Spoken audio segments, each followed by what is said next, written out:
மேடையில் இருக்கும் அத்தனை கலைஞர்களுக்கும் நட்சத்திரங்களுக்கும் என்னுடைய பணிவான வணக்கம். இதில் இருக்கிறதே ரொம்ப சின்ன ரோல் பண்ணவன் நான் தான். என்னை ஏன் தான் முதல்ல கூப்பிட்டாங்கன்னா வேற ஒன்றும் இல்லை, எங்கள் சபா ப்ரோக்ராம் ஒன்று நடந்துகிட்ருக்கு, அதுக்கு சீக்கிரம் போகணும், அதனால தான். இந்த ஹோட்டலுக்குள்ளே வந்து இந்த ஃபங்க்ஷனுக்கு வரும்போதே எனக்குள்ள ஒரு வைப் ரொம்ப நல்லா இருந்தது. காரணம், ரொம்ப நாள் கழித்து என்னுடைய பத்திரிகை நண்பர்களோடு உட்காந்து ஒரு குரூப் ஃபோட்டோ எடுத்துக்கிட்டேன் நான். அதுக்கு ரொம்ப உங்களுக்கெல்லாம் ரொம்ப நன்றி பத்திரிகை நண்பர்களே.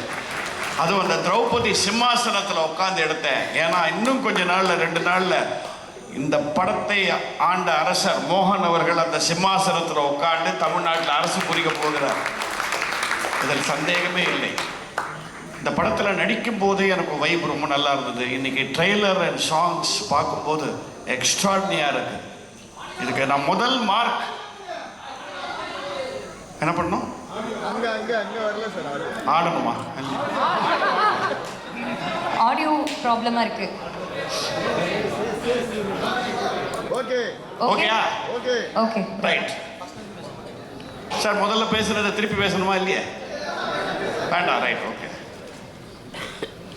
காரணம், இந்த படத்தை நான் பார்க்கும்போது, இந்த விஷுவல்ஸை பார்க்கும்போது, மோகன் அவர்கள் for the first time he has gone to the next level அப்படிங்கிறது எனக்கு ரொம்ப நல்லா தெரியும். இஸ் விஷுவல், அவர் என்கிட்ட சொன்ன விஷுவல்ஸ் அப்படியே கொண்டிருக்கார். அதுக்கு அவர் டிஓபிக்கு மை ஸ்பெஷல் கங்க்ராச்சுலேஷன்ஸ் அண்ட் எடிட்டருக்கு ஒரு special congratulations. And Ghibran sir, உங்களுக்கு ஒரு ஸ்பெஷல் கங்க்ராச்சுலேஷன். இப்போ சொல்கிறேன், இந்த எம்கோனே பாட்டு வந்து ரொம்ப நாள் மனசில் ரீங்காரம் பண்ணிக்கிட்டே இருக்க போகிறது. கைத்தட்டுங்க, அருமையான பாட்டு. ஏன்னா பெரிய அதிசயம் என்னன்னா, அந்த பாட்டில், இந்த காலத்தில் வர பாட்டில் அதில் டியூன் இருக்குது, வார்த்தைகள்லாம் புரியுதுங்க. எவ்வளோ பெரிய விஷயம் அது. அதாவது உமர் கயாம் சொன்னான்னு சொல்லுவாங்க, தானே தானே பொருளுக்காக கானே வாலே கா நாமுன்னு. அதாவது நம்ம சாப்பிட்ற ஒவ்வொரு அரிசி மணிலையும் சாப்பிட போகிறவனோட பேர் எழுதியிருக்கணும். அந்த மாதிரி இந்த பாட்டை இந்த அம்மா தான் பாடணும்னு எழுதியிருக்கு. அதனால தான் பிரமாதமாக பாடி விட்டாங்க. அவங்களுக்கு ஒரு கை கொடுங்க. யார் என்ன சொன்னாங்க, இவங்க பாடணும்னு இருக்குது விதி. அருமையாக பாடியிருக்காங்க. இது ஒரு அட்வென்ச்சர் பிக்சர் அப்படின்னு நம்ம நினைக்கலாம். ஏன்னா கத்தி சண்டை இருக்குது, ரொமான்ஸ் இருக்குது, பியூட்டிஃபுல் விஷுவல்ஸ் இருக்குது, எக்ஸலண்ட் மியூசிக் இருக்குது. இன்னொரு பாகுபலியா என்று கேட்டால் ஆமாம், இன்னொரு பாகுபலி தான். ஆனால் இது வெறும் கற்பனையில் வந்த பாகுபலி அல்ல, அடிப்படையில் சரித்திர சான்றுகளோடு எடுக்கப்பட்ட ஒரு அருமையான சரித்திர படம் என்று தான் சொல்ல வேண்டும். சில இன்சிடென்ட்ஸ் வேணால் டைரக்டர் கற்பனையாக பண்ணியிருக்கலாம், ஆனால் எல்லாத்துக்கும் ஃபவுண்டேஷன் பேஸ் இந்த நாட்டில் நடந்த விஷயங்களை வச்சு தான் அவர் எடுத்திருக்காருங்கிறத நான் இங்கே ஆணித்தரமாக உங்கள் முன்னாடி பதிவு செய்ய விரும்புகிறேன். இதெல்லாம் இந்த காலத்து யங்ஸ்டர்ஸுக்கு தெரியணும். நாமெல்லாம் இன்னைக்கு சந்தோஷமாக இருக்கோம், நம்ம தர்மத்தை காப்பாற்றிட்டு ஹாப்பியாக இருக்கணும். அதுக்கெல்லாம் எவ்வளோ பேர் என்ன கஷ்டப்பட்டிருக்காங்க, எத்தனை போராளிகள் வந்து இந்த நாட்டை கைப்பற்ற பார்த்துருக்காங்க. அதையெல்லாம் மீறி நம்ம கலாச்சாரம் வாழ்ந்திருக்குன்னா கண்டிப்பாக பாரத தாய்க்கு நாம் ஒரு வணக்கம் சொல்ல வேண்டும். அந்த ஒரு மிகப்பெரிய எண்ணத்தை இந்த படம் கொடுக்கும். பட் வெறும் ஒரு டாக்குமெண்ட்ரி மாதிரி இல்லாமல் excellent scenes, excellent fights, adventure masala எல்லாமே இருக்கு. பட் அடிப்படையில் நமக்குள்ள இருக்கிற அந்த இந்தியனுங்கிற அந்த உணர்வை ஏற்றிக்கிட்டே வரும். அதுக்கு முக்கியமாக இந்த கம்பெனி பேரே நேதாஜி ப்ரொடக்ஷன்ஸ் வச்சிருக்காங்க. இதை விட வேற என்ன வேணும்? இந்த நாட்டின் உண்மையான தேசியவாதி வீரன் நேதாஜி தான். மற்றவங்கெல்லாம் அந்த காலத்தில் விட்டு கொடுன்னு வந்து இவர் மட்டும்தான் அவன் விரல விட்டு ஆட்டுன்னு சொன்னவர். ஸோ அந்த பேரில் எடுத்த படம்ன்றது போது கண்டிப்பாக இது வந்து ஒரு வீர உணர்ச்சியும் தரும், ஒரு தேசிய உணர்ச்சியும் தரும். அதே சமயத்தில் நம்ம பாரம்பரியத்தை காப்பாற்றக்கூடியதுக்கு எவ்வளோ பேர் எவ்வளோ கஷ்டப்பட்டிருக்காங்க, தியாகம் பண்ணியிருக்காங்கங்கிறத ரொம்ப அருமையாக சொல்லப்பட்ட கதை. ஏன்னா நாங்களாம் ஸ்கூல் படிக்கும்போது, பியூசி படித்து வரும்போது ஹிஸ்ட்ரி புக்ஸில் திருப்பி வந்து இந்த லார்ட் வைஸ்ராய் அவன் இந்த வெள்ளக்காரன் பேர் தான் இருக்கும். அப்படி இல்லைன்னா நம்ம வெளிநாட்டிலேருந்து வந்து போராளிகள் நம்மளை குத்தி கொள்ளை பண்ண அந்த போராளிகள் பேர் தான் நிறையா இருக்கும். நான் படித்த ஹிஸ்ட்ரி புக்ஸில் கட்டபொம்மனை பற்றி கூட ஜாஸ்தியெல்லாம் கிடையாது, ஒரு சின்ன 2 லைன் போட்டிருப்பாங்க. அந்த மாதிரி பல மறந்து போன வீரர்கள், வீர சரித்திரங்களில் ஒன்று இந்த ஒரிஜினல் கதை. அவருக்கு நான் பாராட்டு, எங்கே வர பார்த்தேன் சார், தேங்க்யூ சார், உங்களுக்கு என்னுடைய பாராட்டுகள், தேங்க்யூ. இதை ஒரு பேஸாக வச்சு ஒரு உண்மையான சம்பவங்களை கோர்த்து நாட்டில் நடந்த சம்பவங்களை உங்களுக்கெல்லாம் இன்ட்ரெஸ்டிங்காக கொடுத்துருக்கும் திரு ஜி மோகன் அவர்களே என்னுடைய பாராட்டுகள். அவர் படம் எல்லாமே நீங்கள் பார்த்தீங்கன்னா கம்பி மேலே நடக்கிற படமாக தான் இருக்கும். அதனால் அவர் எதுக்கும் அசர மாட்டார். தான் சொல்ல நினைத்ததை தைரியமாக சொல்லுவார். இதிலும் சொல்லியிருக்கிறார் என்பதை நான் பெருமையோடு சொல்லிக்கொள்கிறேன். எனக்கு ஒரு 3 நாள் தான் ஒர்க் பண்ணேன், பட் ரொம்ப டிஃப்ரெண்ட் ஒரு எக்ஸ்பீரியன்ஸ். நான் பண்ணியிருக்கிற அந்த கேரக்டர் பேர் அது சொல்லலாம்ல சார், ராம் நாமி அப்படின்னு ஒரு ட்ரைபல் செக்ட். அந்த காலகட்டங்கள்லேருந்து இருந்து இன்னும் இருக்காங்களாம். அவங்களுடைய வாழ்க்கையே ராமருக்கு அர்ப்பணித்த வாழ்க்கை. அவங்க உடம்பு முழுக்க நீங்கள் பார்த்தீங்கன்னா அந்த ஃபோட்டோவில் பார்த்துருப்பீங்க, ராமநாமம் தான் எழுதியிருக்கும். நல்ல வேளை அவங்க உடம்புல எழுதிக்கிட்டாங்க, இல்லாட்டா அதுக்கு எவனாவது கேஸ் போடுவான். ஸோ ராமநாமிங்கிற அந்த ஒரு செக்டை பற்றி அந்த ரோல் என்னை பண்ண வச்சார். நான் தமாஷா அவர்கிட்ட சொன்னேன், 40 வருஷம் முன்னாடி வெள்ளை ரோஜா படம் பண்ணும்போது தான் மேக்கப்புக்கு எனக்கு 1.5 மணி நேரம் ஆச்சு பொம்பளை வேஷம் போடுறதுக்கு. அதுக்கப்புறம் இந்த படத்துக்கு தான் 1.5 மணி நேரம் ஆச்சு மேக்கப் போடுறதுக்கு. உழைச்சி பண்ண வச்ச அந்த ரோல். அவங்கள பற்றி நீங்கள் தெரிஞ்சுக்கணும், அவங்க பட்ட இன்னல்கள் இதெல்லாம் கூட ரொம்ப அழகாக சொல்லியிருக்காரு. ஃபர்ஸ்ட் ஆஃப் ஆல் இந்த மாதிரி ஒரு சக்தி இருக்குது இந்தியாவில்ங்கிறத பல பேருக்கு தெரியாது. He has done a lot of research to do this movie. மோகன், I congratulate you. இந்த சமயத்தில் இந்த நாட்டில் இப்படி ஒரு படம் கண்டிப்பாக நமக்கு தேவை. உங்கள் இந்த படம்ங்கிற இந்த கார் நல்லா ஓடும், கவலையே படாதீங்க. மோகனோட படங்கள் டிராஃபிக் நிறையா இருந்தாலுமே ஜம்முன்னு ஓடும் அந்த வண்டி. இப்போ கொஞ்சம் டிராஃபிக் எல்லாம் கிளியர் ஆகிருக்குது, அதனால் க்ளீனாக ஓடுங்கிறதுல எந்த வித சந்தேகமும் இல்லை. Hats off to you for such a wonderful production. இதில் எனக்கும் வாய்ப்பு தந்த ப்ரொடியூசருக்கும் முக்கியமாக என் நண்பர் திரு மோகன் அவர்களுக்கும் வாழ்த்துக்கள். நடித்த ஒத்தத்தரும் என்ன பிரமாதமாக நடிச்சிருக்காங்க. எனக்கு ரொம்ப சந்தோஷம். ரொம்ப நாள் கழிச்சு 3 அழகான ஹீரோயின் பக்கத்தில் என்னை உட்கார வச்சாங்க. எனக்கு 76 வயசு கம்ப்ளீட் ஆயிருக்கு. முந்தா நேற்று தான் என்னுடைய பிறந்த நாள், 9th அன்னைக்கு I hate my birthday also. So அதனால தான் சேஃபாக என் பக்கத்தில் உட்கார வச்சாங்கன்னு நினைக்கிறேன் அவங்கள. Thank you for being so lovely and doing so well in the movie. Every one, Natty Kitty அத்தனை பேரும் they have lived the role. I congratulate them. டெஃபினட்டாக இது வந்து எல்லா பட விழாவிலையும் சொல்கிற மாதிரி வெற்றி பெறும் சொல்ல பார்த்த உங்களுக்கே ஒரு சின்ன வைப் வந்திருக்கும். இந்த படம் ஓடுங்கிறது மட்டும் இல்லை, ஓடணும் அப்படிங்கிறது நான் ஆண்டவனை பிரார்த்திக் கொள்கிறேன். Thank you. After Kaappaan and Akilan உங்களுக்கு எல்லாரும் திரும்ப மீட் பண்ணுறது எனக்கு ரொம்ப சந்தோஷம். Thank you so much for the constant love, support and encouragement. You have always given me media support illati. Number cinema trial romba kashtam. You have always stood by us and I'm truly grateful for you. First of all, I want to thank you to our director, Mohanji. Sir, நீங்க ரொம்ப bold decision எடுத்து இருக்கிறீங்க. ரொம்ப பெருக்கு தெரியாத ஒரு history நீங்க கோடு வந்து இருக்கிறீங்க. வீர் வல்லால் மகாராஜா அவரோட sacrifice, அவரோட bravery and the fight to protect this beautiful land. இதெல்லாம் ரொம்ப பவர்ஃபுல் போர்ட்ரேட் பண்ணியிருக்கிறீங்க. Tamil Nadu is not just a place, இது ஒரு கல்ச்சர், ஒரு ட்ரெடிஷன், ஒரு identity. Land of color, land of language, land of courage, land of love and history. மண்ணோட வாசம், இது மக்களோட வீரம், இது சினிமால காமிக்கிறாத ரொம்ப பெரிய responsibility. And you have handled with so much respect. Thank you, sir. Next, a big thank you to our producer, Mr. Sarmuga, sir. Sir, this is your maiden venture, and இது மாதிரி ஒரு historical subject choose பண்றது ரொம்ப பெரிய risk. நீங்க சேஃபா போகாம conviction ஒரு ஹிஸ்டரி ஸ்டோரி சூஸ் பண்ணிருக்கீங்க. Thank you for trusting the story, the director and all of us. Thank you, sir. Now about my character, Mohammed bin Tughlaq. Honestly, this role was not easy. This is not a character you try to please people with. Power, fear, cruelty, intelligence, conflict, எல்லாமே mix ஆயிருக்கிற ஒரு strong character. as an actor என்னோட job judge பண்றாதே இல்லை, justify பண்ணாதே இல்லை, truthful portray பண்ணாத மட்டும்தான். நான் ரொம்ப டிசிப்ளினோட ரெஸ்பான்சிபிலிட்டியோட இந்த ரோல் அப்ரோச் பண்ணியிருக்கேன். I hope the audience feel the impact, intensity and the darkness that the character carries. Mohammed bin Tughlaq. I want to like to sincerely appreciate to all my fellow actors, especially Richard Rishi, the hero of the film. I had wonderful experience working with him. All the actors, Devyani, and all the actors. And I'm genuinely looking forward to working with all my fellow actors again. Coming back, my heartfelt thank you to our DOP, Philip Sundar sir. What a stunning visual. And your cinematography is mind-blowing. Next, our music director, Gibran sir.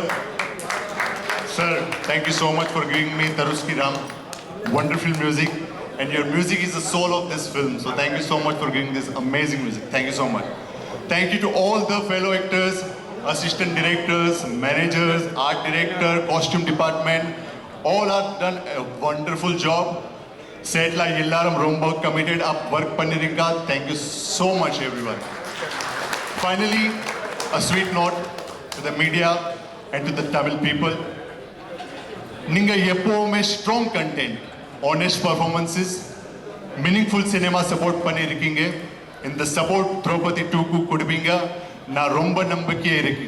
Once again, thank you so much for all the love and support. வணக்கம். ரொம்ப நன்றி. என்னோட producer அவருக்கு படம்.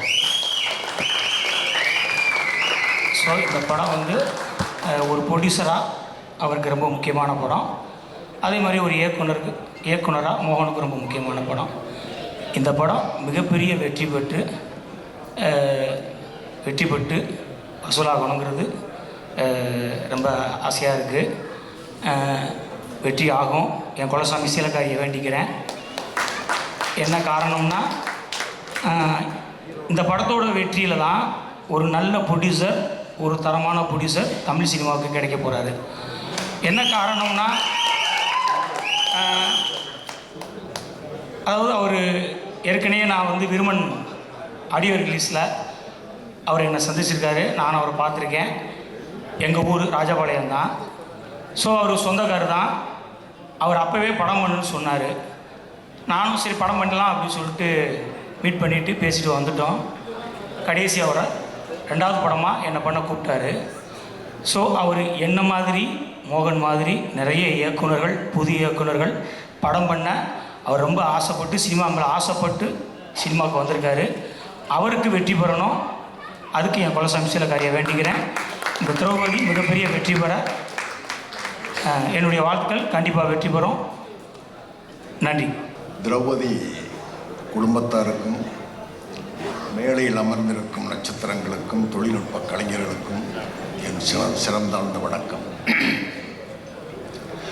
என்னுடைய குற்றப்பரம்பரை நாவலில் என்னுடைய முன்னுரை வெகு நாளாய் தீ வளர்த்தது தான் டைட்டில். குற்றப்பரம்பரை நாவலோட முன்னுரைக்கு வெகு நாளாய் தீ வளர்த்தேன் டைட்டில். எனக்குள்ள சில வருஷங்களா மோகன்ஜின்னு ஒரு இயக்குனர் தமிழுக்குள்ளே வந்ததுலேருந்து அப்படியே எனக்குள்ள அப்படியே இந்த தீ வளர்ந்துக்கிட்டே இருந்துச்சு, எரிஞ்சுக்கிட்டே இருந்துச்சு. இவர் படத்தில் எப்படா நடிக்க போகிறோம் அப்படின்னு வந்துச்சு ஒரு வாய்ப்பு. ருத்ரதாண்டவம் வந்து எல்லாம் போகிற மாதிரி தேனியில் ஒரு பெரிய செட்டு. நான் ஒரு யுத்தக்கலை வல்லுநராக வர்றது, அந்த பகுதியில் இருக்கிற எல்லா வாலிபர்களுக்கும் இளைஞர்களுக்கும் வந்து யுத்த கலைகளை சொல்லிக் கொடுக்குற ஒரு ஆசிரியர் நான். அப்படி ஒரு பெரிய கேரக்டர். என்னென்னா வரும் அழைப்பு வரும் வெயிட் பண்ணால் வரவே இல்லை. என்ன காரணம்னா கொரோனா டைம். இவ்வளோ பேரையும் அத்தனை ஆர்டிஸ்டுகளை கொண்டாந்து தேனியில் அவ்வளோ பெரிய செட்டை போட்டு 200-300 ஆட்களை இறக்க அனுமதி இல்லை. அந்த படம் நான் பண்ண முடியாமல் போச்சு. அந்த தீ அப்படி வளர்ந்துக்கிட்டே இருக்கு. திடீர்னு ஒரு ஃபோன் வந்தது. முருகன் பண்ணார், மேனேஜர் முருகன் பண்ணார். ஆஹா அப்படின்னு அந்த தீயின் நாவுகளுக்கு கிடைத்த இந்த இறை சுழட்டி சாப்பிட்டேன். என்ன பாம்பேயில் 2 நாள் தான் நான் பண்ணியிருக்கேன். ராஜநாராயண சம்புவராயன் ஒரு கேரக்டரு. நான் சினிமாவுக்கு நடிக்க வந்து ஒரு 13 வருஷம் ஆகுது. இத்தனை ஆண்டுகளில் நான் பண்ணுற முதல் சரித்திர படம் அது மோகன்ஜியோட படம்.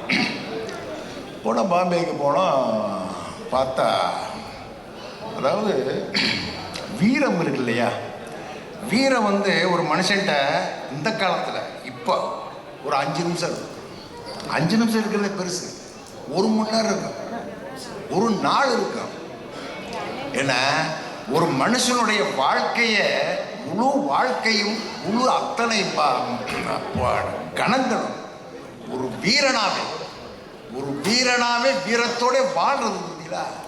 அது மோகன்ஜியால அந்த முகத்தை பாருங்க, சிரிக்குது இல்லை, கோவப்படுது இல்லை, எந்த உணர்ச்சியும் வெளிக்காட்டுது இல்லை. என்ன தாகம், எவ்வளவு தேடல், என்ன உழைப்பு. அவர் எதை சொல்றது? அவருடைய உழைப்பை சொல்றதா? இன்னொன்னு, அது இன்னைக்கு தகிச்சுக்கிட்டு இருக்கு தமிழ்நாடு. இந்திய கண்டமே தகிச்சுக்கிட்டு இருக்கிற அரசியல், தகிச்சுக்கிட்டு இருக்கிற ஒரு நேரம்.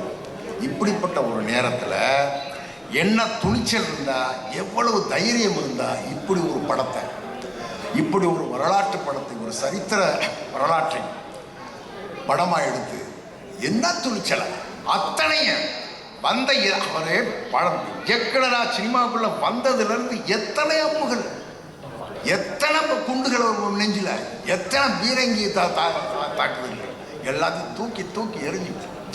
அப்போ கூட நோகவும் இல்லை, கோவப்படும். ஆச்சரியமா இருக்கு அவர் பார்க்க. அப்படிப்பட்ட ஒரு இன்னொன்று என்னன்னா, சும்மா எல்லாரும் சரித்திர படம் கை வச்சிட முடியாது. எல்லாரும் சரித்திர படம் கை வச்சிட முடியும். எனக்கு ஒரு ஆசை இருக்கத்தான் செய்யுது. நான் பிறந்த ராமநாதபுரத்து சேதுபதி சமஸ்தானத்தை பற்றி ஒரு பெரிய ஒரு வரலாற்று சரித்திர படத்தை எழுதணும்னு எழுதவே தயங்கிட்டு இருக்கிற போது ஒரு எடுக்கிறாரு பாருங்க. அதுவும் எழுத்தாளர் 6 அண்ணன் இருக்கார் இல்லையா, அவர் எனக்கு 30 வருஷம் நண்பர். அவருடைய பல வருட ஆய்வுக்கு பின்னாடி இதை தேடுறாரு. வீர வல்லாள சம்புவராயர், வீர வல்லாள தேவ சம்புவராயர் அவருடைய வரலாற்றை அவர் எழுதுறாரு. அது இவர் கைக்கு வருது.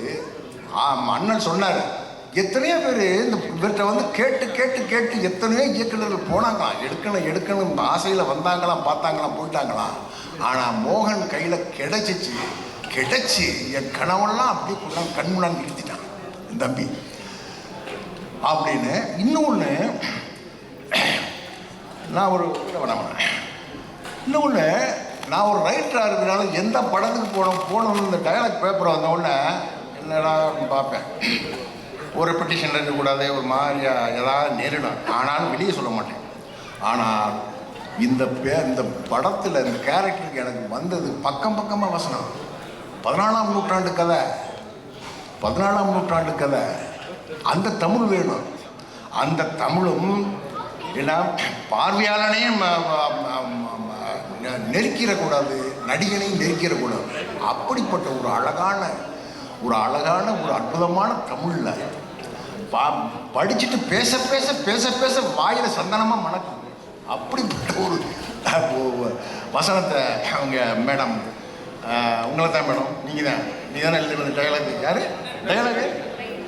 ஓ ஏண்டா அப்படிப்பட்ட ஒரு வசனம். அது மட்டும் இல்லை, கேமராமேன் டிஓ ஆண்டாரேஷன். பாம்பேயில் ஷூட் நடக்குது. பாம்பேலேருந்து ஒரு 35-40 கிலோமீட்டர் அந்த ஸ்டுடியோ. போனால் பாருங்க, ராமோஜி ஃபிலிம்ஸில் எத்தனையோ படங்கள் நடிச்சிருக்கேன். நம்ம இப்படி இருக்கு. உள்ளே போனால் நம்ம பார்வைக்கு நடிக்கிறவதெல்லாம் பெருசாக தெரியலைங்க. அந்த செட்டு, இந்த இதெல்லாம் நடிக்கிறவங்களுக்கு தெரியல. பாருங்க, விஷுவலாக எல்லாமா என்ன எத்தனை வித்தையை வச்சிருக்காரு மோகன். இது அனைத்தும் ஆர்ட் டைரக்ஷன்லேருந்து ஜிப்ரான் மியூசிக்கை உளுத்திட்டீங்க. 2026 முக்கியமான படத்தை முக்கியமான ஸ்கோர் எடுத்து. இன்னொன்று தயாரிப்பாளர் சோழ சக்கரவர்த்தி, எங்கள் ஊருக்காரர் தான். அவருக்கு முதல் படங்க செட்டில் பார்த்தா அவரோட ஃபேமிலியோட ஒரு ப்ரொடியூசரே கிடைக்கும். வழியே போய் சொன்னாங்க, இவர் தான் ப்ரொடியூசர்னு சொன்னாங்க. அவர் ஆர்டர் இருந்தார். இல்லை, முதல் படம் அடிச்சாரு பாருங்க, சிக்ஸரு. ஒரு சிக்ஸர் 2-3 சிக்ஸர் அடிச்சுட்டு யாரு கிடைக்கும்? இப்படி ஒரு திரௌபதி படம் இன்னைக்கு பொங்கலுக்கு பொங்கலே திரௌபதி பொங்கல், பொங்கலே திரௌபதி பொங்கல். என்ன இப்படிப்பட்ட ஒரு அடி முதல் படத்தில் அடிச்சிருக்கீங்கன்னா உண்மையிலேயே நீங்க கொடுத்து வச்சோம். நீங்க மோகனுக்கு இந்த படத்தை கொடுத்து இயக்க கொடுத்தீங்க, நீங்க உண்மையிலேயே கொடுத்து வச்சோம். இந்த வாய்ப்பு இது மாதிரி சந்தர்ப்பம் எந்த தயாரிப்பாளர் கிடைச்சிருக்காங்க நினைக்கிறேன். அப்படி ஒரு அருமையான படத்தை என்ன ப்ரொடியூசர் அத்தனை பேர் நட்டி, நம்ம தலைவர் நட்டி அவரெல்லாம் பார்த்தீங்கன்னா அப்படின்னா என்ன இது அங்கே வந்து அவங்க முகம் தெரியல, நடிக்கிறவங்க முகம் தெரியல. ரிச்சர்டை பார்த்தா ரிச்சர்டா எனக்கு தெரியல, நட்டியை பார்த்தா நட்டியா தெரியல, கூட நடிக்கிறவங்க யாருமே எனக்கு ஆளாக தெரியல. பூரா அந்தந்த கேரக்டர் ஏன்னா நம்ம கற்பனையில் 1000 இருக்கு. ஒரு ரைட்டராக வந்து அந்த வரலாறுகளை ராஜசபை அப்படி கூட எத்தனையோ விஷயங்களை நம்ம கற்பனை பண்ணுறாள். நான் நேரம் பார்த்ததில்லை, பார்த்தேன், பாம்பேயில் பார்த்தேன். அப்படி ஒரு அருமையான அற்புதமான படத்தை இன்னொன்று இது இன்னொரு முக்கியமான விஷயத்தை நான் பதிவு பண்ணுறேன். இந்த திரௌபதி 2 திருவண்ணாமலையை தலைநகராக கொண்டு ஆண்ட பேரரசர் வீர வல்லாள தேவராய் அப்படிங்கிற ஒரு பேரரசருடைய கதை, அவருடைய வரலாறு, சரித்திரம், ஆதாரம் அண்ணல் வச்சிருக்காரு, கல்வெட்டுகள் சகலத்தை வச்சிருக்காரு. அவரை பற்றிய கதை. இதில் நான் முழு படத்தையும் பார்த்தேன். இதில் வந்து அந்த சாதி இந்த சாதி, அவர் இந்த சாதின்னு சொல்லணும், ஒரு குழப்பமும் வேணாம். திருவண்ணாமலையை தலைநகராக கொண்டு 14ஆம் நூற்றாண்டில் ஆண்ட பேரரசர் வீர வல்லாள தேவராயன், இவரை பற்றி கதை. 1342 இறந்து கொண்டுட்டாங்க. மதுரை சுல்தான் வந்து கொன்றுறாரு அவர் 1342 அவர் சாகுறாரு. அன்று அவருக்கு அந்த அந்த வீர வல்லாளருக்கு திதி கொடுத்த சிவபெருமான் அண்ணாமலையார் இன்றும் 800 வருஷமாக அந்த திதியை கொடுத்துட்டு இருக்காங்க. வேற போட்டெல்லாம் குழப்பிக்கிட்டே இருக்கணும், யாரும் குழப்ப வேணாம். இது முழுக்க திருவண்ணாமலையை தலைநகராக கொண்டு ஆண்ட பேரரசன் வீரவல்லாள தேவராய், அவரை பற்றிய கதை. இந்த சரித்திரத்தை இது ஆசை இருக்கலாம், எல்லாருக்கும் எல்லா எழுத்தாளனுக்கும் ஆசை இருக்கலாம். ஒன்று நான் சவாலாகவே சொல்கிறேன், எல்லாம் வந்துட்டு போங்க, அதை பற்றி நமக்கு பிரச்சனை. ஆக்கிரமிப்பை பற்றி உங்களுக்கு என்ன தெரியும் அப்படின்னாரு. ஏன்னா வரலாறுக்கு போயிட்டாரு ஸ்ட்ரீட்டாக. எப்படி இது என்ன எனக்கு நம்ம கார்ட்டூனிஸ்ட் மதன் சார் எழுதின வந்தார்கள் வென்றார்களை படிச்சுட்டு, ஸோ அதை தெரிஞ்ச மாதிரி அதுலேருந்து கொஞ்சம் ரீகலெக்ட் பண்ணி, என்ன அவங்க வந்தபோது நிறையா அட்ராசிட்டி நடந்தது. அதில் ரொம்ப பாதிக்கப்பட்டவர்கள் வந்து வடக்கும் கிழக்கும் மேற்கும் தான் பாதிக்கப்பட்டாங்க. இல்லை, தென்னகமும் பாதிக்கப்பட்டதுன்னு சொல்லிட்டு அதில் ஒரு சின்ன சாம்பிள் ஒன்று சொல்கிறேன்னு சொல்லிட்டு தான் இந்த கதையை சொன்னார் வல்லாள மகாராஜா. அதை கேட்கும்போது எனக்கு பெரிய ஷாக்கிங்காக இருந்தது. இப்படிலாம் நம்ம ஊரில் நடந்திருக்கு, இந்த வரலாறு நம்ம இதுக்கு முன்னாடி படிக்கலையே. என்னுடைய அந்த வரலாற்றை தெரிஞ்சுக்கிறதுக்கான எனக்கு ஒரு ஆப்பர்ச்சுனிட்டி கிடைக்கலன்னு எனக்கு வருத்தமாக இருந்தது. அண்ட் அந்த ஸ்கிரிப்டை கொடுத்தாங்க என்கிட்ட, இதுதான் இந்த படத்தோட ஸ்கிரிப்டு, இதை நீங்கள் படிங்க அப்படின்னு. அதுக்கு முன்னாடி அவர் வந்து இப்போது நம்ம எழுத்தாளர் ஐயா சொன்னாங்கல்ல, இதை மாதிரி சில விஷயங்களை என்கிட்ட சொல்லிவிட்டு இந்த ஸ்கிரிப்டை இப்போ படிங்க சார் என்கிட்ட சொன்னாங்க. ரொம்ப ஆச்சரியமாக இருந்தது. எடுத்தோடனே அவங்க மேடம் எழுதியிருந்தாங்க, இந்த மாதிரி தென்னாடு பத்மா சந்திரசேகர் மேடம் எழுதினாங்க. தென்னாடுடைய சிவனே போற்றி, எந்நாட்டவர்க்கும் இறைவா போற்றி, அருணாச்சலனே போற்றி, ஆரூர் அமர்ந்தை அந்த அரசே போற்றின்னு எழுதினாங்க. இது எனக்கு பெரிய ஆச்சரியம் வந்து, என்ன இப்படிலாம் இருக்குது அப்படின்னு சொல்லிட்டு. இதுக்கப்புறம் வேறு மாதிரி தமிழ் நம்ம பேசணும்னு பார்த்தா, ஆனால் ரொம்ப அழகாக எழுதியிருந்தாங்க. Hats off to you ma'am. அது ரொம்ப பிரமாதமாக அது படிக்கும்போதே அந்த ஸ்கிரிப்டை படிக்கும்போதே நமக்குள்ள ஒரு வைப் ஒன்று உருவாச்சு. அதுக்கப்புறம் நான் ஒவ்வொருத்தரும் ஆக்சுவலி பேசிக்கலாம் நான் எல்லாமே ஐயா சொல்லிட்டாங்க, எழுத்தாளர் ஐயா. பட் இருந்தாலும் நான் டைம் வேஸ்ட் பண்ண விரும்பல. But I want to congratulate my team. நம்ம ஃபிலிப் இருக்கார்ல, பிரமாதமான ஒரு சினிமாவோட ஆளை கூட்டு வண்டிக்கலாம், நல்ல விசில் அடிக்கிறாங்க பேர சொன்னாங்க. ரொம்ப அருமையாக பண்ணியிருந்தீங்க. ரொம்ப அதாவது அந்த கன்ஸ்ட்ரெயின் வந்து தெரிஞ்சது எனக்கு. ரொம்ப கஷ்டமான ஒரு சுச்சுவேஷன்லாம் ஒரு கேமரா எடுத்துகிட்டு பண்ண ஒரு விஷயம் என்னால் மறக்கவே முடியாது. அந்த இந்த டைமில் வந்து அது ஒரு 31 நாளில் ஒரு படத்தை இப்படி ஒரு படத்தை முடிக்கிறதுங்கிறது வந்து ஒரு சாதாரண விஷயமே இல்லை. இதுக்கு மிகப்பெரிய உழைப்பு ரைட் ஃப்ரம் மோகன்ஜி ஆர்ட் டைரக்டராக இருக்கட்டும், அப்புறம் முக்கியமாக நான் சொன்னேன் ஜிப்ரான் சார். இப்போ ரீசெண்டாக ஒரு 2-3-4-5 வருஷமாகவே மெலடிங்கிற ஒரு விஷயம் தமிழ் சினிமாவில் ரொம்ப நாள் ஆக்கிரமிச்சது. ஆனால் இப்போ அது இல்லாமல் இருந்தது. அதை திருப்பி நீங்கள் ஸ்டார்ட் பண்ணி விட்டீங்க சார். Thank you sir. எம்கோடைய பாடல் வந்து ரொம்ப அருமையான ஒரு பாடல். அப்புறம் எங்கள் ஆர்ட் டைரக்டரை பற்றி சொல்லணும். அந்த மனுஷனோட உழைப்பு வந்து என்னால் யோசிக்கவே முடியல. ஒரு சீக்வன்ஸில் வந்து ஒரு விஷயம் சொல்லியிருந்தாங்க. ஆனால் அதில் வந்து எப்படின்னா ஒரு மனுஷனை கொன்னுட்டு அவனை தலையை மட்டும் விட்டுட்டு உடம்பை வந்து தோலோடு மாட்டி விட்டுருவாங்க. அப்படி ஒரு சுச்சுவேஷன் இருந்தது. அதுக்கு வந்து அவர் பண்ணியிருந்தார் பாருங்கள் அந்த செட்டப்பு. என்னால் மறக்க நிஜமாகவே ஒரு மனிதனை பார்த்த மாதிரி இருந்தது. ஒரு எலும்பும் சதையும் இல்லாத ஒரு மனிதன் தொங்கினா எப்படி இருக்கும் அப்படி இருந்தது. அதுக்கப்புறம் அவரோட இன்னொரு விஷயத்த சொன்னோம். நாங்கள் வந்து பாம்பேயில் அந்த ஸ்டுடியோவில் ஷூட் பண்ணிட்டு இருந்தோம். அப்போ வந்து இவர் வந்து நாங்கள் ஒரு சிவ பூஜை பண்ணுற மாதிரி ஒரு செட்டப் ஒன்று இருந்தது. அதை பண்ணிவிட்டு நாங்கள் அதுக்கான வேலைகளை பண்ணிகிட்டு இருந்தோம். எல்லாருமே வந்து அந்த முனைப்போடு ஒர்க் பண்ணிட்டு இருந்தோம். அங்கே பக்கத்தில் வந்து மராட்டி தியேட்டர் ஆர்டிஸ்ட் வந்து அவங்க வேற ஒரு படம் பண்ணிட்டு இருந்தாங்க. இந்த சவுண்டு நம்ம படத்தோட அந்த பாடல் மியூசிக் சவுண்டெல்லாம் வச்சு அவங்க வந்து எட்டி பார்த்தாங்க என்ன நடக்குதுன்னு சொல்லிட்டு. அப்படியே அவங்க வந்து ஜா ட்ராப் மாதிரி நின்று பார்த்துட்டே இருந்தாங்க. அப்போ அவங்க வந்து நேராக டைரக்டர் மோகன்ஜி சார்ட்ட வந்து ஹிந்தியில் கேட்டாங்க, மோகன்ஜி நேற்று அண்ணா ஏதோ சொல்கிறாங்க என்னன்னு கேளுங்கன்ட்டாங்க. அப்புறம் அது எவ்வளோ நேரத்தையும் எவ்வளோ நல்லா பண்ணியிருக்கீங்களே எப்படின்னா அவரை இன்ட்ரடியூஸ் பண்ணி சொன்னதுக்கப்புறம் அவங்க போகும்போது பார்த்துட்டு ஷூட்டை வேடிக்கை பார்த்துட்டு போகும்போது எங்கேருந்து ஒரு கிருஷ்ணர் சிலையும் சிவாஜி மகாராஜா சிலையும் வந்து கிஃப்டாக கொடுத்துட்டு போனாங்க இந்த டீமுக்கு. அதனால் மறக்கவே முடியாது. அண்ட் அதுக்கப்புறம் பாம்பேயில் அங்கே சப்போர்ட்டிங் பண்ண ஜூனியர் ஆர்டிஸ்ட் இருக்காங்க எல்லாருமே மராட்டி தியேட்டர் மக்கள். அவங்க இந்த நேர்த்தியும் இந்த சவுண்டும் இந்த சிவனுக்காக இவங்க இப்படி பண்ணுற இப்படி ஒரு படம் எடுக்கிறாங்க அப்படின்னு ஒன்று தெரிஞ்சுக்கிட்டு அவங்களோட டெடிக்கேஷன். எப்போவுமே மோகன்ஜி காலையில் ஒரு 7-8 மணிக்கு ஆரம்பித்தார்னா சாலிடாக நைட்டு 2 வரைக்கும் போவார். அப்படி இருந்தும் அந்த பெயின்லாம் எதையுமே அந்த கஷ்டத்தை கஷ்டமாகவே தெரிஞ்சுக்காமல் எல்லாருமே அந்த மாதிரி ஒர்க் பண்ணாங்க. நிஜமாகவே அவங்க வந்து ரொம்ப தேங்க்ஸ் சொல்லணும். அப்புறம் எடிட்டர் சார் எக்ஸ்ட்ரானரியாக இருந்துச்சு சார் உங்களுடைய ஒர்க்கு. அது நான் இப்போ ட்ரெய்லரில் பார்த்தேன். படமாக டப் பண்ணும்போது என்னுடைய போர்ஷன் மட்டும் பார்த்தேன். படமாக நான் இனிமேல் தான் பார்க்க போகிறேன். So great work.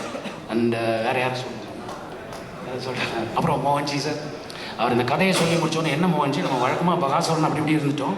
இது இப்போது இப்படி வரலாற்று சம்மந்தப்பட்ட படத்துக்கு போகிறோம். இதுக்கு பெரிய இன்ஃப்ராஸ்ட்ரக்சர் தேவைப்படும், பெரிய ஃபண்டு தேவைப்படும்.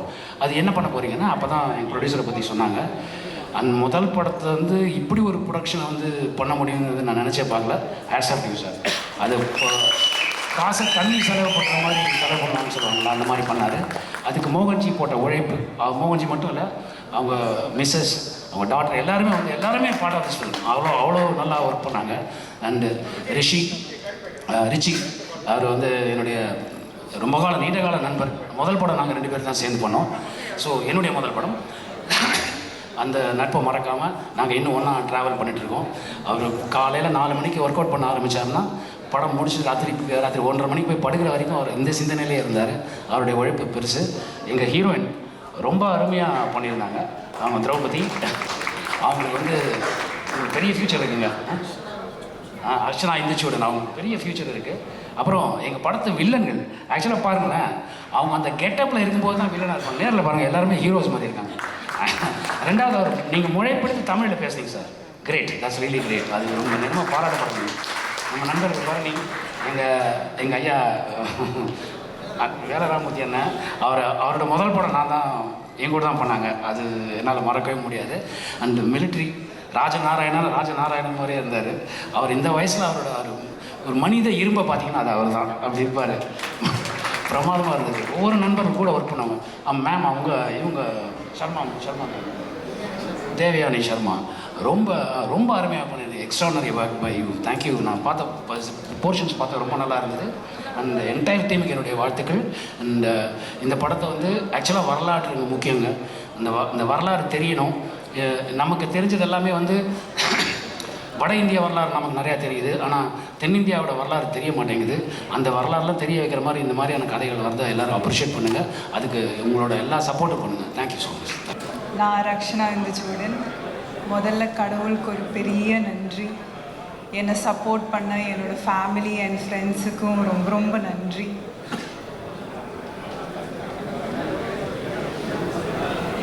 நெருப்பிலிருந்து பிறந்தவள் அந்த Draupadi.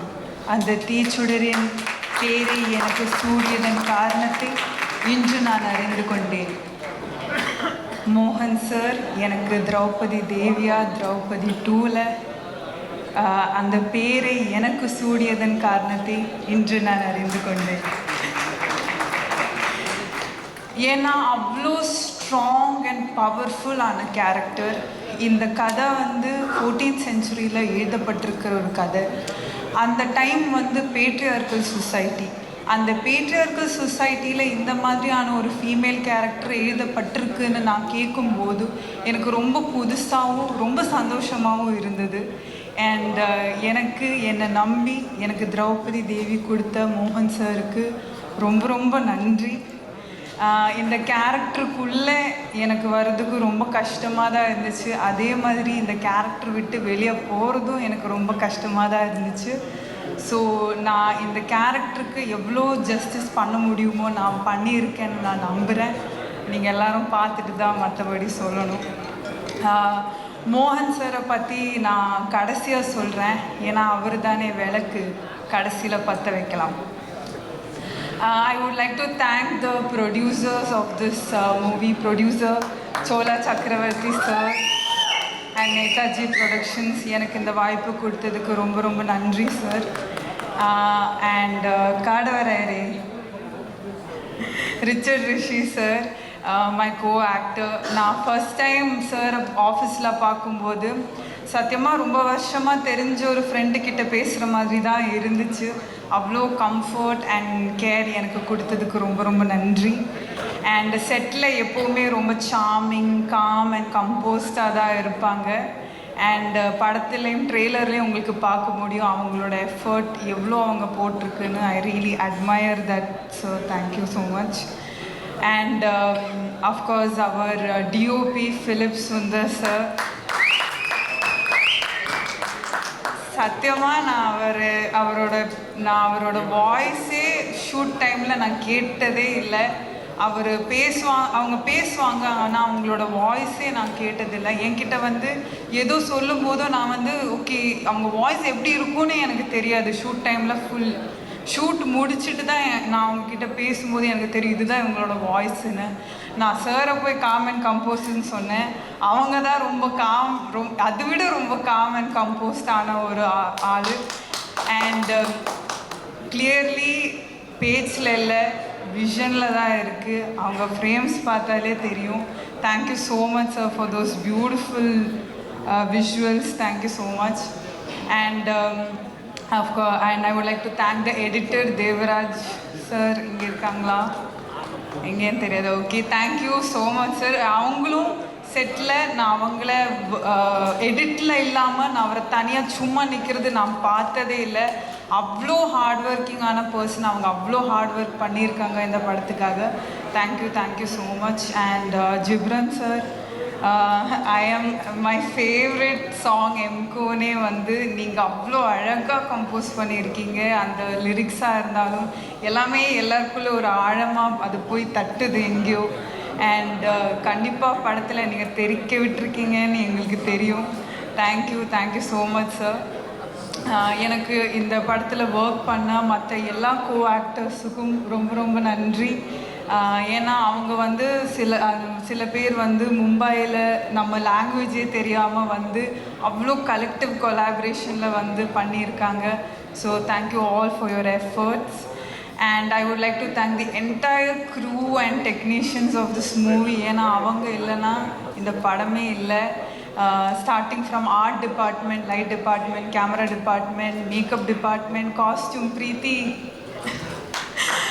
Thank you so much. I would like to also thank all the assistant directors. Mukesh Anna, எல்லார பேர் ஞாபகம் இல்லை, ஆனால் மெயின்லி முகேஷ் அண்ணா. எதுக்குன்னா அவங்க ஃபஸ்ட்டில் இருந்து கடைசி வரைக்கும் என் கூட நின்று எனக்கு அந்த கஷ்டமான டைலாக்ஸ், மேம் எழுதின கஷ்டமான டைலாக்ஸ் எனக்கு சொல்லி கொடுத்தாங்க. So thank you so much Anna. And கடைசியாக மோகன் சாரை பற்றி சொல்லலாம். சார் நான் முதல் தடவை நான் ஆஃபீஸில் பார்க்கும்போது அவங்க வந்து எனக்கு இந்த ஸ்கிரிப்ட் நரேட் பண்ணாங்க. நரேட் பண்ணாங்க.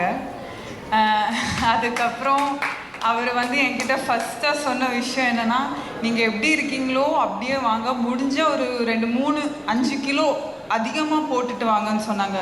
நான் வந்து முதல் தடவை ஒரு டைரக்டர் என்கிட்ட இப்படி வந்து சொல்கிறாங்க. ஏன்னா மற்றபடி எல்லா டைரக்டருமே இல்லை கொஞ்சம் கம்மி பண்ணிட்டு வாங்கன்னு தான் சொல்லுவாங்க. ஆனால் இந்த கேரக்டருக்கு அப்படி தான் வேணும்னு சொன்னாங்க. ஸோ எனக்கு அது ரொம்ப சந்தோஷமாக தான் இருந்துச்சு.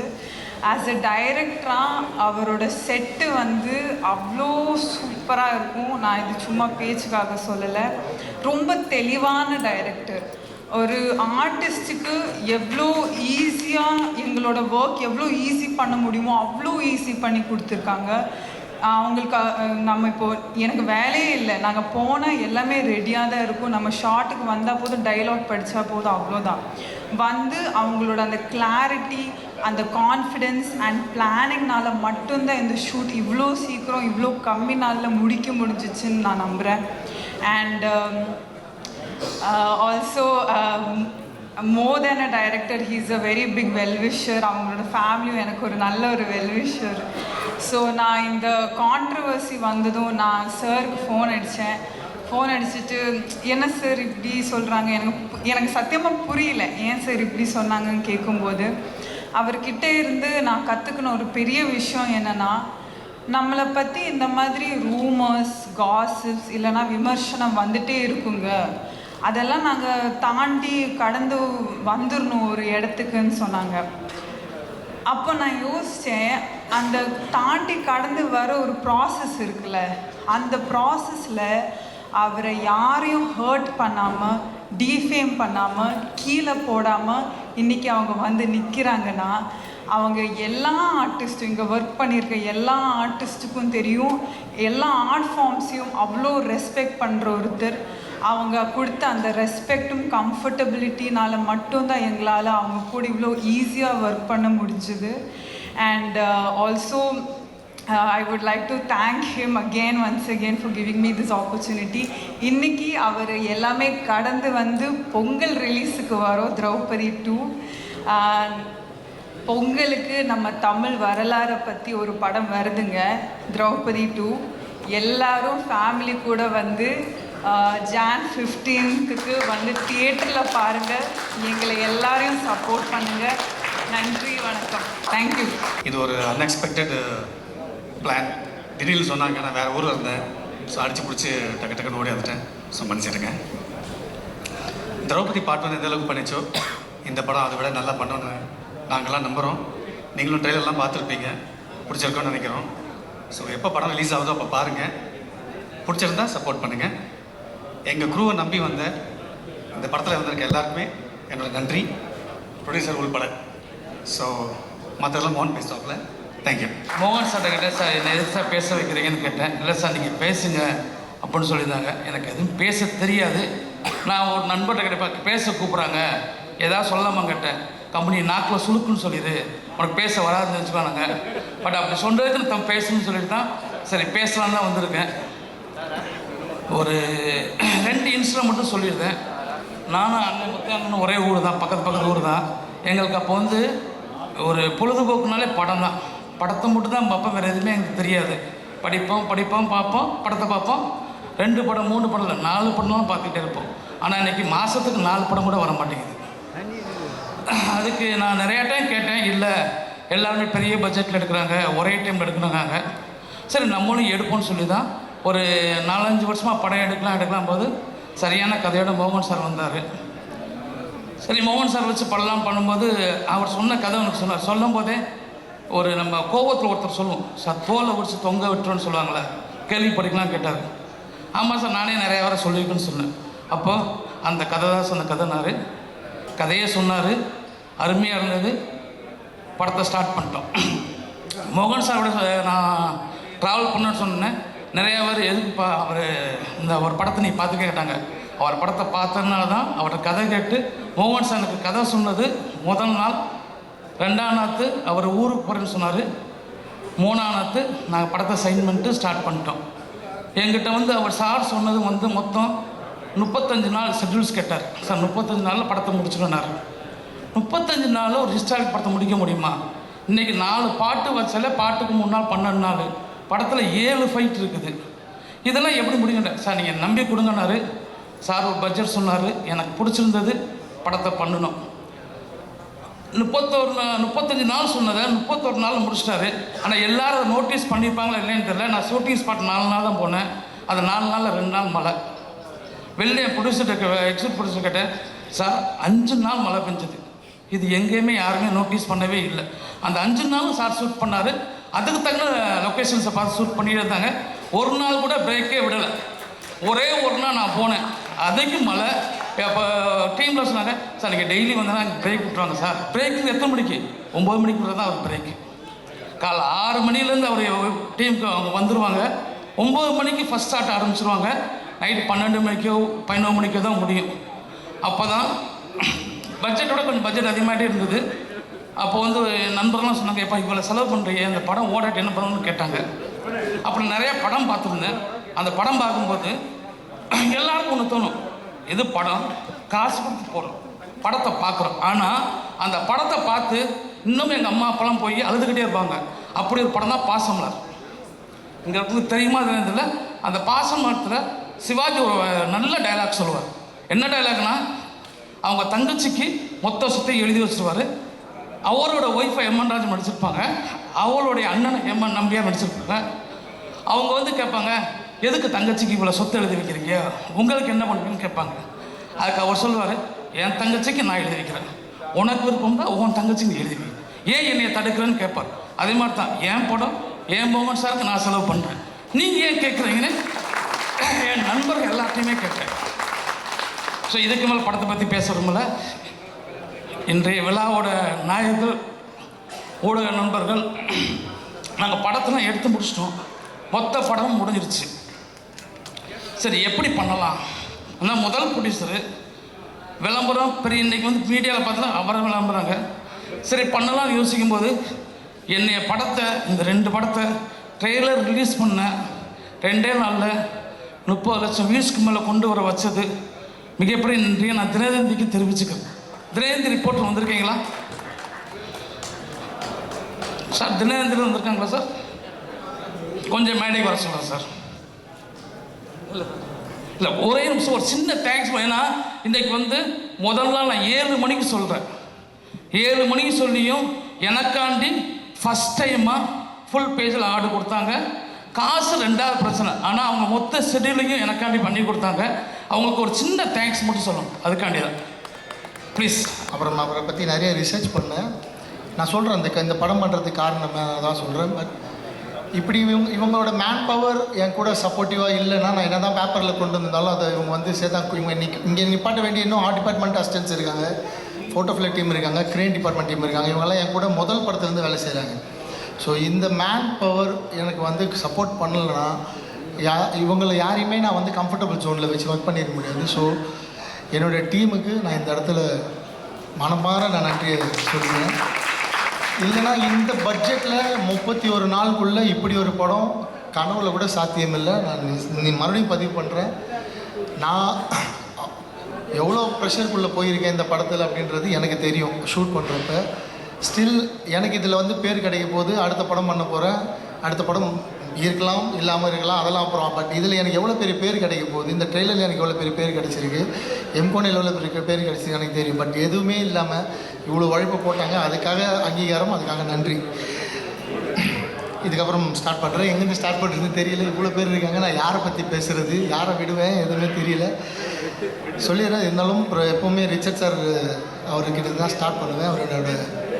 அவர் இல்லைன்னா திரௌபதி 2 கண்டிப்பாக ஒர்க் ஆகிருக்காது. ஏன்னா முதல்ல இப்படி ஒரு படம் பண்ணணும், இவ்வளோ பெரிய விஷயத்த பண்ண போகிறோம், களத்தில் போய் எங்கெங்கே போய் லொக்கேஷன் தேட போகிறோம், யார்கிட்ட போய் நிற்க போகிறோம், எதுவுமே தெரியாது. அவர்கிட்ட போய் சொன்னேன், சார் இப்படி ஒரு விஷயம் இருக்குது, நம்ம பண்ணலாம், அது வந்து திரௌபதி 2வாக மாறும். ஆனால் நீங்கள் வந்து எப்படி இதுக்கு சப்போர்ட் பண்ண போகிறீங்க தெரில சார், அவ்வளோ மனித உழைப்பு இதுக்கு வந்து தேவைப்படும். நமக்கு நீங்கள் நானும் சேர்ந்தால் நமக்குன்னு ஒரு பட்ஜெட் இவ்வளோ தான் சார் நம்மளோட வெயிட், அதை தான் நம்ம தூக்க முடியும். அதுக்கு மேலே வெயிட்டை நம்ம தூக்குனா 2 பேருக்குமே எலும்பு முறிவு ஏற்படும், அவ்வளோ சுமை தூக்க முடியாது எங்களால். அப்போ இந்த பட்ஜெட்குள்ளே நம்ம இவ்வளோ பெரிய படம் எப்படி சார் பண்ணலான்னு கேட்டோன்னே அவர் கண்ணை மூடின்னு சொல்லிட்டாரு. எனக்கு நம்ம திரௌபதி பண்ணப்போ நான் அவருக்கு சம்பளம் கொடுக்கல, படம் முடிஞ்சதுக்கப்புறம் தான் கொடுத்தேன். இதுலேயும் சொல்லிட்டார், வழக்கம் போல் நான் சம்பளம் வேணாம், நீங்களும் அதே மாதிரி போய் ப்ரொடியூசர்கிட்ட சொல்லிவிட்டு ஒரு ப்ரொடியூசரை பிடிச்சிட்டு வாங்க, ஃபஸ்ட்டு நம்ம வந்து ஷூட் போயிடலாம் அப்படின்னு சொல்லிட்டாரு. அந்த வார்த்தை தான் இந்த படம் ஆரம்பிக்கிறதுக்கு முதல் புள்ளி. அதை இப்போ வரைக்கும் சொல்கிறேன். அவர் இன்னும் ₹1 சம்பளம் வாங்கலை இந்த படத்தில். அவ்வளோ பெரிய சப்போர்ட் வந்து பண்ணி கொடுத்துருக்காரு. நான் சொன்னேன் சார், இன்ஜுரிலாம் ஆகும், ஃப்ராக்சர்லாம் ஆகும் சார், ஆனால் அவ்வளோ கஷ்டப்பட வேண்டியது இருக்குது சார், முடி வளர்க்கணும், நீங்கள் வேறு எங்கேயும் போய் நடிக்க முடியாதுன்னு சொன்னேன். அது எல்லாத்தையும் பொறுத்துக்கிட்டு கிட்டத்தட்ட 1 வருஷமாக அந்த முடியை வளர்த்து மலேசியா போய் சிலாத் கலையை கற்றுக்கிட்டு 3-4 மாதம் குதிரை பயிற்சி எடுத்து இந்த படத்தை வந்து அதுக்காக கத்தி சண்டைலாம் அவர் வந்து ப்ராக்டிஸ் பண்ணி அவ்வளோ பெரிய டெடிகேட்டிவ் ஒரு ஆர்டிஸ்ட் அவர். தமிழ் சினிமாவில் நல்ல நல்ல இயக்குனர்கள் என் மேலே இருக்கிற ஏதோ ஒரு தனிப்பட்ட ஏதாவது என் மேலே ஒரு கோபம் அதெல்லாம் இருந்தால் அதெல்லாம் இல்லாமல் ரிச்சர்ட் சாரை நீங்கள் வந்து நல்ல நல்ல படங்களில் கேஸ்ட் பண்ணணும். இந்த மாதிரி ஒரு ஹீரோ நிச்சயமாக கிடைக்க மாட்டார். அவ்வளோ டவுன் டு எர்த் அண்ட் அவ்வளோ ஆக்டிவான ஒரு ஹீரோ. 16 ஹவர்ஸ் ஒரு நாளைக்கு ஒர்க் பண்ணுறதுக்கு இன்றைக்கி எத்தனை ஹீரோ இருக்காங்க தெரில, அவர் இருக்கார் ரெடியாக. ஸோ ரெண்டாவது ப்ரொடியூசர் சார், அவர் இல்லைனாலும் இந்த படம் வந்து வாய்ப்பு இல்லை. ஏன்னா நாங்கள் 2 பேர் சேர்ந்து ஒரு பீரியட் ஃபிலிம் பண்ணுறோன்னு நான் கிட்டத்தட்ட ஒரு 6-7 ப்ரொடியூசர்கிட்ட சொல்லியிருக்கேன். எல்லாருமே வந்து என்ன சொல்லுவாங்கன்னா, சரி பண்ணலாம், ஆனால் ஹீரோ மட்டும் மாற்றிக்கலாமா அப்படின்னா, சார் நாங்கள் 2 பேர் சேர்ந்தால் தான் இந்த படம், இல்லைனா எனக்கு செட் ஆகாது சார், நான் திரௌபதி 2 இதுக்கு வந்து பண்ண போகிறேன். ஏன்னா அந்த படத்தில் ஒரு கனெக்டோடு தான் இந்த படம் வந்து சேரும். அவங்க இருந்தால் தான் பண்ண முடியும். நான் ப்ரொடியூசர் சில அவாய்ட் பண்ணியிருக்கேன். அப்புறம் ஒரு நாள் எனக்கு ப்ரொடியூசர் சைட்லேருந்து ஒரு கால் வந்தது, இவங்க பொது படம் பண்ணுறாங்க, உங்ககிட்ட ஏதாவது உங்களை பார்க்கணுன்னு நினைக்கிறாங்கன்னா போய் சார் ஆஃபீஸில் பார்த்தேன். சாருக்கு ஒரு ஆசை இருந்தது என் கூட படம் பண்ணணுன்னா. அவர் ஒரு லைன் சொன்னார், இந்த மாதிரி ஒரு லைன் இருக்குது சார், நீங்கள் டேரக்ட் பண்ணி தருவீங்களா அப்படின்னு கேட்டார். அப்போ சொன்னேன், இல்லை சார், நாங்கள் ஆல்ரெடி ஒரு ஸ்கிரிப்டை பண்ணி 1 வருஷமாக ஒர்க் பண்ணி ஸ்க்ரீன் ப்ளே பண்ணி ப்ரீ ப்ரொடக்ஷன் வரைக்கும் முடிச்சுட்டு சார், நான் ஸ்கிரிப்ட் வேணால் தரேன் அப்படி சொன்னேன். சரி எனக்கு அந்த கதை சொல்வீங்களான்னு கேட்டார். ஏன்னா அவர் ஃபஸ்ட்டு படம் ப்ரொடியூசர் இதெல்லாம் யூஸ்வலாக 5-4 படம் டேரக்ட் பண்ணிட்டா கதைலாம் சொல்ல மாட்டாங்க. என்னை கேட்டார், கதை சொல்வீங்களான்னு. சார் நான் இப்போயே சொல்கிறேன்னு கதை கேட்டார். நான் ஃபுல் கதை சொன்னேன். 3ஆவது நாள் அட்வான்ஸ் போட்டார் ஃபஸ்ட் காப்பியில் படம் பண்ணுறதுக்கு. என்னால் நம்பவே முடியல, யாராவது ஸ்பூஃப் பண்ணுறாங்களா இல்லை ஏமாத்துறாங்களா அப்படின்னு. நிஜமாலே கதை கேட்டால் 3ஆவது நாள் இந்த படத்தை எனக்கு கமிட் பண்ணிட்டார். அங்கே ஆரம்பிச்சது நான் சொன்ன வார்த்தையை அவர்கிட்ட காப்பாற்றுறேன். என்னென்னா, நான் சொன்ன பட்ஜெட்டில் முடிக்க முடியல, கொஞ்சம் பட்ஜெட் எக்ஸ்டெண்ட் ஆகிடுச்சு. அதுக்கு நான் சார்கிட்ட இங்கே மன்னிப்பு கேட்டுக்கிறேன். நான் சொன்னதை விட பட்ஜெட் வந்து ரொம்ப கூட தான் போயிருக்கு. அவருக்கு ரொம்ப மன தைரியம், இவ்வளோ பெரிய பட்ஜெட் இந்த படத்துக்கு பண்ணி இந்த மாதிரி ஒரு ஆடியோ லான்ச்சு. தமிழ் சினிமாவிலே முதல் தயாரிப்பாளர் தொடர்ந்து 2 நாட்கள் தினத்தந்தி பேப்பரில் முழு விளம்பரம் கொடுத்தாரு. அது வந்து அதனால தான் ரொம்ப எமோஷன் ஆகிட்டார். அதை வந்து பத்திரிகையாளர் அவர் ஃபஸ்ட் டைம்ன்றதால நிச்சயமாக இதெல்லாமே புரிஞ்சுப்பார். அதை ரொம்ப பெரிய விஷயமாக்காமல் எடுத்துக்கோங்க. ஏனாலும் தினத்தந்தி பத்திரிகை மனமாற நன்றி சொல்லிக்கிறேன். ஏன்னா அவ்வளோ பெரிய கவரேஜ் 2 நாளில் அதை பற்றி எல்லாருமே பேசினாங்க, இண்டஸ்ட்ரியில் ரொம்ப பெருசாக பேசினாங்க. ஸோ தயாரிப்பாளருக்கு இந்த இடத்துல மனமார்ந்த நன்றிகள், அவரோட குடும்பத்திற்கும் ரொம்ப மனமார்ந்த நன்றிகள். அவங்களும் அவங்களுக்கு பெரிய சப்போர்ட் சாருக்கு, அவங்க மிஸ்ஸஸும் அவங்களும் ஷூட்டிங் ஸ்பாட்டுக்கு வந்து எதுக்கு இவ்வளோ செலவெல்லாம் பண்ணுறீங்க அப்படிலாம் கேட்காம அவங்களும் இந்த படத்தை ரசித்து ஷூட்டிங் ஸ்பாட்டில் பார்த்தாங்க. ஸோ தயாரிப்பாளருக்கும் மிகப்பெரிய நன்றி. அவரோட டீம் அவ்வளோ நல்ல டீம். அவங்கெல்லாம் சேர்ந்து உழைப்பு தான் சார் இந்த படம் பண்ணார். ஸோ இந்த நேரத்தில் அவங்க டீம் இருக்காங்க, நான் அவங்களுக்கும் இந்த நன்றியை சொல்லிக்கிறேன். சரி, பேசி முடிச்சிடறேன் சார்.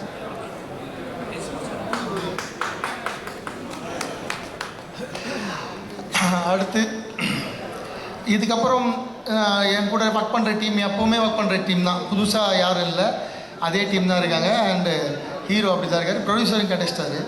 ஸோ முக்கியமான ஒரு கேரக்டர் இருக்குது படத்தில், யாருன்னா கேமராமேன். என்னென்னா, நான் ரொம்ப ராவாக ரொம்ப டார்க்காக படம் எடுக்கிற டைரக்டர். ஸோ எனக்கு இந்த படம் வந்து அப்படி ப்ரெசென்ட் பண்ண விருப்பம் இல்லை. ஏன்னா யூஸ்வலாக பீரியட் ஃபிலிம்னால் அப்படி தான் இருக்கும். பட் நான் கொஞ்சம் இந்த படத்தை வந்து கலர்ஃபுல்லாக பண்ணணும் அப்படின்னு ஆசைப்பட்டேன். ஹர்காரான்னு ஒரு படம் நான் பார்த்தேன். அதில் அந்த பீரியட் ஃபிலிம் வந்து ரொம்ப பட்ஜெட்டில் அவ்வளோ குவாலிட்டியாக பண்ணியிருந்தார். ஸோ அவர் யூஎஸில் இருந்தார். அப்போ சார், நான் நாராயணன் சார் இருக்கார், அவர்கிட்ட தான் ஒரு நம்பரை தேடி கண்டுபிடிச்சி சொல்லி வாங்கி ஃபோனில் தான் பேசினேன். நான் நேர்லேயே பார்க்காம கமிட் பண்ணேன் கேமராமேனை. நான் ஃபோன்லேயே பேசி அவர் கேரக்டர் எனக்கு புரிச்சு நேர்லேயே பார்க்கல. ஷூட்டுக்கு ஒரு மாதத்துக்கு முன்னாடி தான் சார் வந்து இந்த க்ரூவில் ஜாயின் பண்ணார். அப்போ தான் அவர் மொதல் பார்க்குறேன். வரத்துக்கு முன்னாடியே அட்வான்ஸ் போட்டேன். நான் கேமராமேனை பார்க்காமலே இந்த படத்துக்கு வந்து அட்வான்ஸ் போட்டேன். நட்டி என்ன சிரிக்கிறாங்க, இதெல்லாம் எப்போ சாத்தியம், நிஜமாக அப்படி தான் நடந்தது.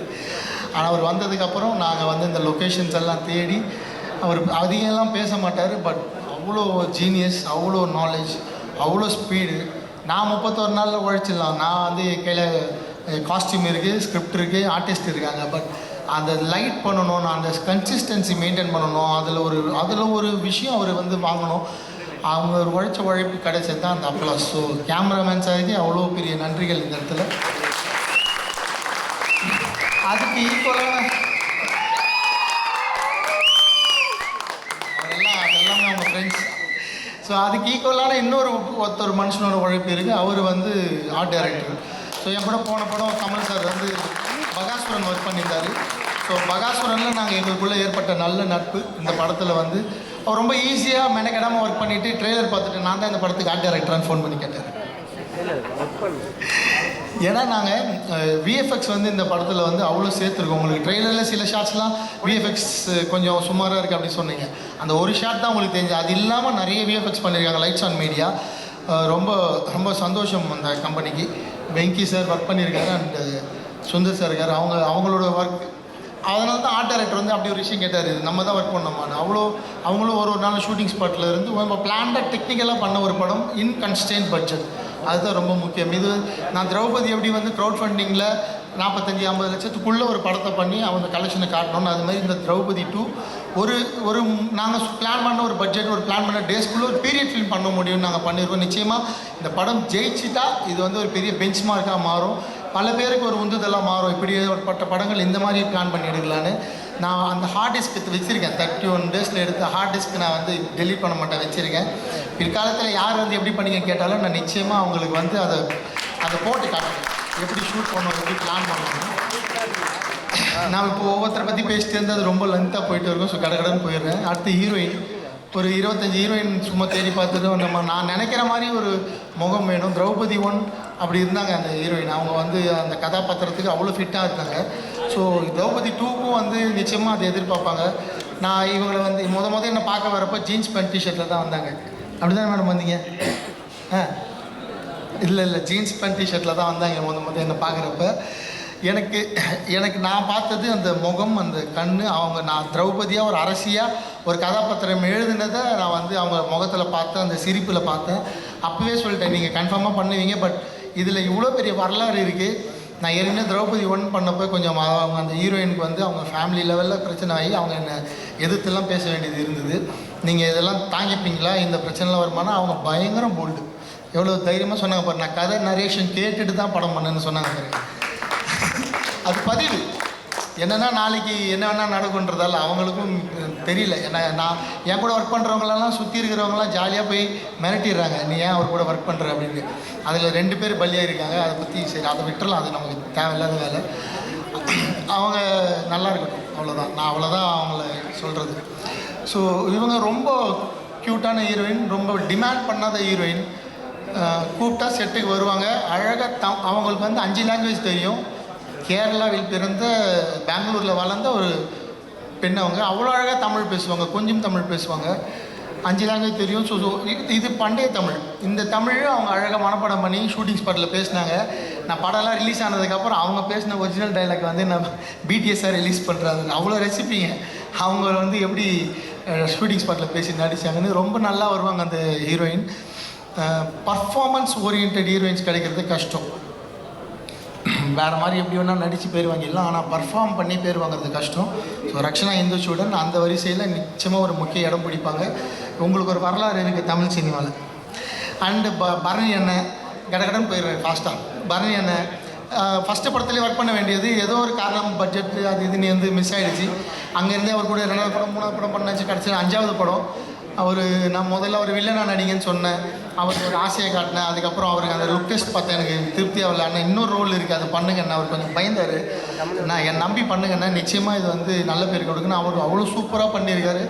அவர் சொல்ல போகிற டைலாக் தான் இந்த படத்தோட ஒரு ஜஸ்டிஃபிகேஷனு. அவர் எடுத்திருக்க ஒரு ரோல், அவர் ஒரு விஷயம் சொல்லுவார் படத்தில், அதுதான் இந்த படத்தில் வந்து நாங்கள் அந்த படத்தோட சொல்ல வந்த முக்கியமான விஷயம் அதுதான். ஸோ அவர் ரோல் வந்து ரொம்ப பெருசாக பேசப்படும். And Chirag Jani sir and then Dinesh Lamba sir, அவங்க 2 பேரும் இங்கிலீஷில் பேசினா தான் அவங்களுக்கு புரியும். இங்கிலீஷ் வருது, ஏன்னா பழகிட்டு அவங்க கூட பேரை சொன்னாலே. ஸோ அவங்க 2 பேரும் ஃப்ரம் மும்பை. அவங்க 2 பேருமே இந்த படத்துக்கு அது தேவைப்பட்டது. ஏன் இங்கே நடிகர்களே இல்லையான்ற கேள்வி வரலாம். பட் எந்த முகம் அவர் துக்ளக்கை கேரி பண்ணுற மாதிரியான ஒரு முகம், ஒரு பாவனை இருந்தது சிராக் ஜானிக்கிட்ட. அவ்வளோ ஈஸியாக கேரி பண்ணியிருக்காரு. அந்த அவர் பேசுகிறப்ப ஷூட்டிங் ஸ்பாட்டில் எங்களுக்கே வந்து இந்த துக்ளக்கை பார்க்குற மாதிரி இருக்குது, அந்த பயம் வரும். And Dinesh Lamba sir very sweet man. அவர் ஒரு ப்ளே பண்ணியிருக்காரு படத்தில். அப்படி அப்படி ரசிப்பீங்க அதை. அவ்வளோ பாடி லாங்குவேஜ் ஒன்று கொடுத்துருக்கிறாரு. அப்படி இருக்கும் அந்த பாடி லாங்குவேஜ். அப்புறம் இன்னொரு ஹீரோயின் மாதிரி இன்னும் 2 அழகு தேவதைகள் இருக்காங்க படத்தில். 2 பேருமே திவி மேடம் வந்து ரிச்சர்ட் சார் கூட ஒரு படத்தில் அவங்க ஹீரோயினாக பண்ணிட்டு இருக்காங்க. நாங்கள் இப்படி ஒரு படம் பண்ணுறோன்னு தெரிஞ்சது ஒன்று, நான் ஹீரோயினாக பண்ணாலும் பரவாயில்ல சார், எனக்கு வந்து ஒரு பீரியட் ஃபிலிமில் இப்படி ஒரு காஸ்டியூமில் நான் வரணும், சரி என்னை எப்படியாவது உள்ளே கொண்டு வாங்க அப்படின்னு சொல்லி சண்டை போட்டு உள்ளே வந்துட்டாங்க. நான் சொன்னேன், நீங்கள் ஹீரோயினாக ஒர்க் பண்ணுறீங்க மேடம், வேண்டாம் இந்த ரோல் அப்படின்னு சொன்னேன். பட் வந்தாங்க. பட் அவங்களுக்காக நான் அந்த ரோலை எக்ஸ்டெண்ட் பண்ணிக்கிட்டேன், பெருசாக்கிட்டேன். ஐ டெவலப்ட் யுவர் கேரக்டர். ஸோ அவங்க பேசுகிற வசனங்களும் அவங்க படத்தில் ஒரு முக்கியமான இடத்துல ஒரு திருப்பத்தை ஏற்படுத்துவாங்க. அதுவுமே அவங்க அவ்வளோ அழகாக, அவங்களுக்கு தமிழ் தெரியாது, தெலுங்கு தான் அவங்க. ஆனால் தமிழை புரிஞ்சிக்கிட்டு தமிழில் தான் அந்த சீன் நடித்தாங்க. அவ்வளோ கஷ்டப்பட்டு அதுக்கு தான் அவங்க வந்துட்டு தேங்க்ஸ் சொன்னாங்க என்னோடய கோ டைரக்டருக்கு. அண்ட் தேவயானி சர்மா மேடம், அவங்களும் மகாராஷ்டிரா, மும்பை. அவங்க வந்து துக்ளக்கோட ஒய்ஃப் பண்ணுறாங்க அவங்க அந்த கேரக்டரு. இப்போ அவங்களுக்கு அந்த லுக்கு வேணும். நான் அந்த மாதிரி ஒரு ராணி, ஒரு ஒரு ஒரு துருக்கியிலேருந்து வந்த ஒரு பெண் அப்படின்னு காட்டணுன்னா அந்த லுக்கு வேணும். அந்த லுக்கு வந்து நம்ம எங்கெங்கேயோ தேடி பார்த்தா தமிழ்நாட்டில் யாராவது இருக்காங்களான்னு கிடைக்கவே இல்லை. அவங்க வந்து நான் இன்ஸ்டாகிராமில் தான் பார்த்து அப்புறம் அவங்கள காண்டாக்ட் பண்ணி லுக் டெஸ்ட் பண்ணேன். அவ்வளோ பியூட்டிஃபுல்லாக இருந்தாங்க. இன்றைக்கி தமிழ் சினிமாவில் ஒரு எம்டியான இடம் இருக்குது. இந்த மாதிரியான ஒரு ஒரு அழகிய உடல்வாகு கொண்ட ஒரு கதை, ஒரு ஹீரோயின் ஒரு கேரக்டர் ரோல் பண்ணுறதுக்கு நிச்சயமாக Devayani Sharma fill that space. அவங்கள நிறைய டேரக்டர்ஸ் யூஸ் பண்ணிக்குவாங்க. Very comfortable, very quality artist, ரொம்ப குவாலிட்டியாக ஒர்க் பண்ணக்கூடிய வெரி கம்ஃபர்டபுளான artist. And Natty sir finally நான் பகாசுரன் பண்ணுறப்ப நட்டி சார் கிட்ட சொல்லிட்டேன், நட்டி சார் நம்ம வந்து அடுத்த படம் வந்து ஒரு ஒர்க் பண்ண போகிறோம், என்ன பண்ண போகிறேன்னு தெரியல. அடுத்த படம் நான் ஏதோ 3 ஸ்கிரிப்ட் எழுதியிருக்கேன் சார், நீங்கள் எப்படியாவது அதுக்குள்ளே வந்து பண்ணிவிடுங்க. நான் நட்டி சாருக்கு ஒரு சின்ன மிஸ்டேக் பண்ணேன் பகாசுரனில்.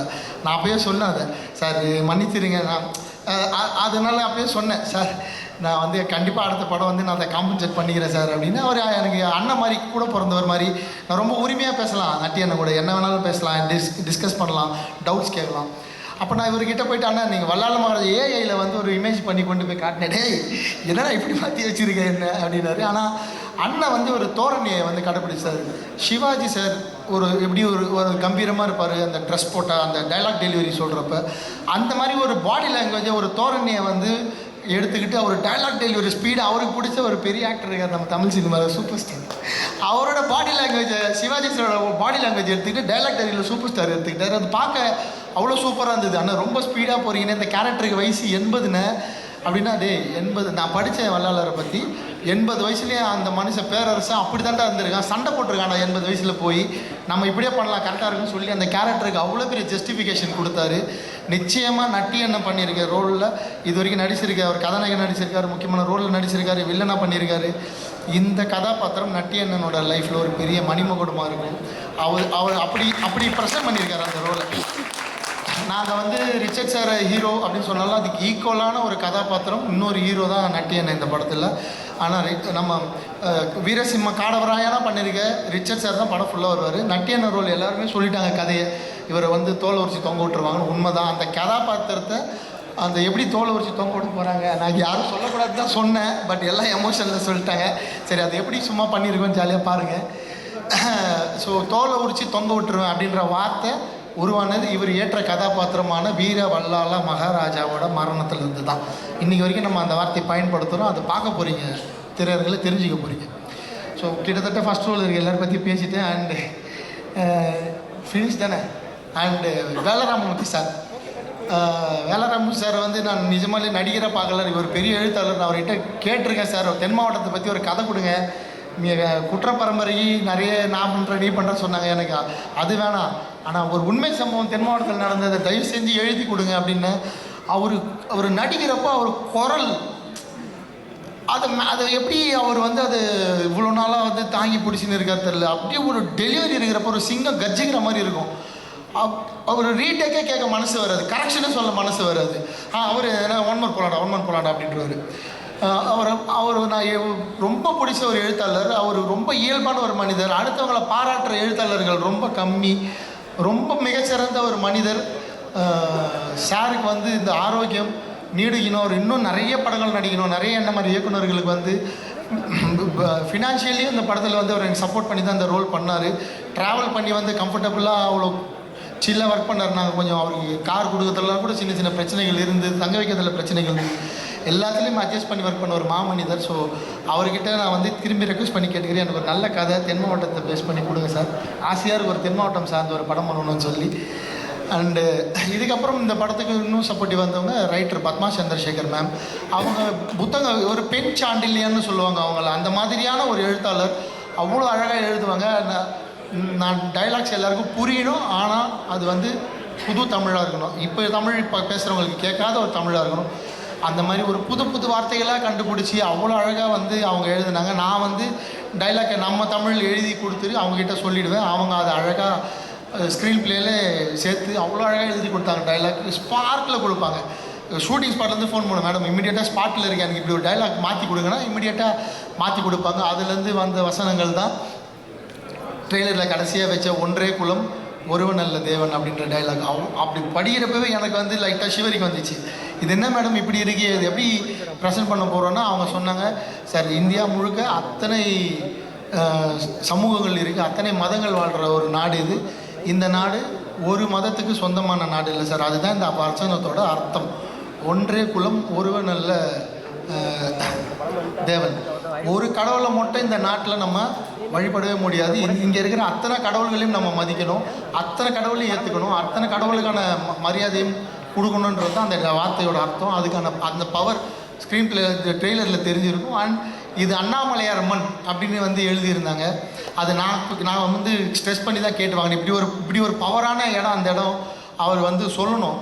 ஏன்னா நீங்கள் ஈஸியாக வந்து எங்களை வந்து அடிமைப்படுத்திட முடியாது, நாங்கள் வந்து அடிமைப்பட மாட்டோன்றதை ஒரே வார்த்தையில் கன்வே பண்ணோம் மேடம் அப்படி தான் சொன்னேன். ஈஸியாக கொடுத்துட்டாங்க. நான் சொன்னேன் ஏற்கனவே போன படத்தில் மண்ணுன்னு சொல்லி தான் இன்றைக்கி வரைக்கும் அனுபவிச்சுன்னு இருக்கேன். ஒரு வார்த்தை வச்சு மண்ணும் பொண்ணும் அப்படின்னு சொல்லி இதுவும் அப்படி வருமானு கேட்டால். பட் ட்ரெய்லரில் இது வரைக்கும் யாருமே அந்த டைலாகை வந்து தப்பாக பேசலை. அதை பற்றி எனக்கு நெகட்டிவ் ஷேடு இது வரைக்கும் வரல, எதிர்ப்பு குரலே இல்லை. அந்த டைலாக்கு எல்லாரும் ஏற்றுக்கிட்டாங்கன்னு நினைக்கிறேன். அதுக்கு எல்லாருக்கும் நன்றி, ரொம்ப சந்தோஷம். அவங்க நிச்சயமாக தமிழ் சினிமாவில் ஒரு ரவுண்டு வருவாங்க. அருமையான கதைகள் பல வச்சுருக்காங்க. கதை இல்லாத நல்ல இயக்குனர்கள் நிச்சயமாக அவங்கள அப்ரோச் பண்ணுங்கள். சூப்பர் புக்ஸ்லாம் எழுதியிருக்காங்க அவங்கள பற்றி தேடி பார்த்துக்கோங்க. அண்ட் என் கூட ஒர்க் பண்ண அத்தனை ஆர்டிஸ்ட் சார், அருணோதயன், என்னோடய டான்ஸ் மாஸ்டர் ஜெயந்திமாலா மேம், எல்லோரும் கீழே உட்காந்துருக்க ஆர்டிஸ்ட்டு அண்ட் அத்தனை பேர் ஜூனியர் ஆர்டிஸ்ட்டு. நான் யாரை விட்டது முருகன் சார், அவர் நீங்கள் ஏறி வந்தப்போ பார்த்தீங்க எவ்வளோ கஷ்டப்பட்ட. அவர் என்னோட மேனேஜர். நான் அவ்வளோ கஷ்டப்படுத்திருக்கேன், அவரை திட்டிருக்கேன். ஏன்னா 31 நாள் ஒரு படம் பண்ணால் மேனேஜர் சப்போர்ட் பண்ண தான் பண்ண முடியும்.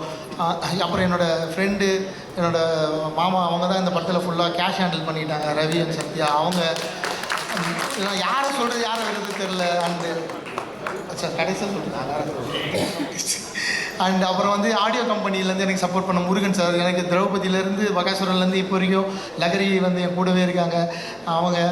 அப்புறம் நாராயணன் சார், அவர் ஃப்ரம் த பிகினிங்லேருந்து கூட இருந்து இந்த இவ்வளோ பண்ணால் தான் பிஸ்னஸ் வரும் அப்படின்னு சொல்லி கொடுக்குறதாகட்டும்.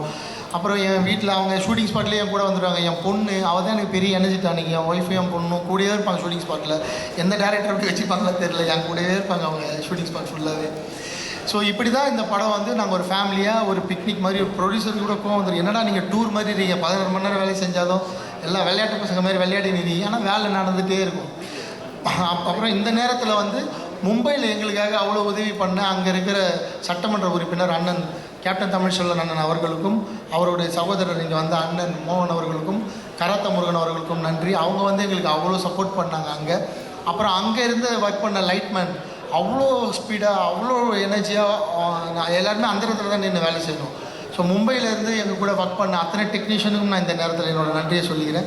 ஸோ இதோட நன்றி முடிஞ்சிருது. நான் எல்லாருக்கும் நன்றி சொல்லிட்டு நினைக்கிறேன். அந்த எங்களுக்காக காம்பேரிங் பண்ண மேடம்க்கும் இந்த டைமில் நன்றி. ஸோ இப்போ கண்டென்ட்குள்ளே வந்துட்டு சார் இந்த கண்டென்ட் முடிச்சிடுறேன் சார், மெயின் கண்டென்ட் போகிறோம் சார். இப்போ தான் நான் 5 நிமிஷம் தான் முடிச்சிடுறேன், எல்லோரும் வீட்டுக்கு போகணும் சொல்லிடுறேன். எதுக்காக இந்த படம் அப்படின்னு நான் வந்து பண்ணணும், நான் வேறு கதை தான் பண்ணலான்னு வச்சுருந்தேன். ஒரு சிமெண்ட் ஃபேக்ட்ரியால் ஒரு ஊர் எப்படி பாதிக்கப்படுது அப்படின்றது அரியலூர் மாவட்டத்தை பற்றி படம் எடுக்கணும் தான் நாங்கள் வந்து ஸ்கிரிப்ட் பண்ணோம். அதை வந்து பண்ணணும்னு முடிவு பண்ணியிருக்கப்போ எனக்கு வந்து காசி போகிறதுக்கான ஒரு வாய்ப்பு கிடச்சிது. காசி விஸ்வநாதர் கோயில் வாரணாசி போனேன். வாரணாசி போய் நான் தான் ஃபஸ்ட் டைம் போகிறேன், எனக்கு அதுக்கு முன்னாடி அதை பற்றி தெரியாது. காசி தமிழ் சங்கம் மூலயமா நான் கெஸ்ட்டாக அங்கே போகிறேன். போய் எனக்கு வந்து நான் வந்து பெரிய சிவபக்தன், என்னை பார்க்குறவங்களுக்கு தெரியும். சாமி கும்பிட போயிட்டு சாமியெல்லாம் கும்பிட்டு கோவிலை சுற்றி வரப்போ கோவிலில் ஒரு நந்தி இருக்குது. அந்த நந்தி வந்து நந்தி மட்டும்தான் இருக்குது. நந்தியை ஃபேஸ் பண்ணுற இடம் கேட் போட்டு மூடி இருக்குது. அந்த நந்தி எதை ஃபேஸ் பண்ணியிருக்குன்னா அந்த பக்கம் வந்து நம்ம கூட வாழ்கிற இஸ்லாமிய மக்கள் வழிபடுற மசூதி, ஞானவாபி மசூதி. ஸோ எனக்கு வந்து மிகப்பெரிய ஷாக். உலகமே புனித ஸ்தலமாக நம்ம வீட்டில் யாராவது முன்னோர்கள் பெரியவர்கள் இறந்தாங்கன்னா நம்ம திதி கொடுக்கறதுக்கு போகிறோம். அவ்வளோ பெரிய காசி, அப்படி தான் கேள்விப்பட்டிருக்கேன். காசிக்கு இந்த வயசில் போகவே கூடாதுன்னு வீட்டில் மிரட்டுறாங்க. அந்த மாதிரியான இந்த மதத்துக்கு சொந்தமான அந்த மாதிரி ஒரு புனித ஸ்தலமில் நந்தி பார்க்குற டைரக்ஷனில் ஞானவாபி மசூதி இருக்குது. இது என்ன அரசியல், இது எப்படி, இது ரெண்டும் பக்கத்தில் இருக்குது, இவங்களும் எப்படி இவ்வளோ ஒத்துமையாக இருக்காங்க, இதில் உள்ள என்ன வரலாறு இருக்குன்னு கேட்குறப்ப தான் அங்கே அவுரங்கசீப் வந்து அந்த பீரியடில் எப்படி வந்து அந்த கோவிலோட இடத்துல வந்து ஒரு மசூதியை உருவாக்கினார்ன்ற வரலாறு வந்து படிக்க முடியுது. அதை படிக்கிறப்ப நான் வந்து இது இங்கே தான் நடந்திருக்கு போல், நமக்கு அதெல்லாம் தெரியாது சொல்லிவிட்டு அப்புறமேட்டா நான் வந்து அதை பற்றி கூகுள் பண்ணேன். அதை கூகுள் பண்ணுறப்ப அது வந்து தமிழ்நாட்டையும் கனெக்ட் ஆகுது. ஏன்னா நான் வந்து பத்மாவதி படம் பார்த்துருக்கேன். பத்மாவதி படம் பார்த்தப்போ அதில் வந்து அலாவுதீன் கில்ஜி மாலிக் கஃபூர் பற்றி படிச்சிருக்கேன். நான் கூகுள் பண்ணுறப்ப மாலிக் கஃபூர் பற்றின வந்து சொல்கிறேன் சார், லாஸ்ட்டாக சொல்கிறேன். கூகுள் பண்ணுறப்ப அது கனெக்ட் இருக்குது சார், அதனால தான் சொல்கிறேன். நான் கூகுள் பண்ணுறப்ப எனக்கு வந்து மாலிக் கஃபூர் பற்றி படிக்க வருது.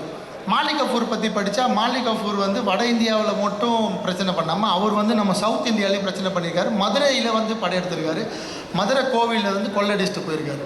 அவர் வந்து அந்த மதுரை கோவிலை கொள்ளையடிக்க அவர் வந்து இங்கே வழிகாட்டுறதுக்கு யாரை வந்து பிணை கைதியாக வந்து கூப்பிட்டு போகிறாரு, யாரை வந்து வழிகாட்டியாக வந்து மிரட்டி இட்டு போகிறாருன்னா வல்லாள மகாராஜா, கரெக்டு தானே, வீர வல்லாள மகாராஜாவை அவர் வந்து வழிகாட்டியாக கூப்பிட்டு போகிறாரு. இது யாரா வீர வல்லாள மகாராஜா? எனக்கு அதுக்கு முன்னாடி ஒய்சால மன்னர்கள்லாம் சும்மா தெரியும், நான் படிச்சிருக்கேன். நான் ஹிஸ்ட்ரியில் நிறைய இந்த ராஜராஜ சோழன் ரொம்ப பிடிக்கிறதால. ஸோ இந்த வீர வல்லாள மகாராஜா யாருன்னு பார்த்தா அண்ணன் வந்து அதை பற்றி புக் எழுதியிருந்தார்.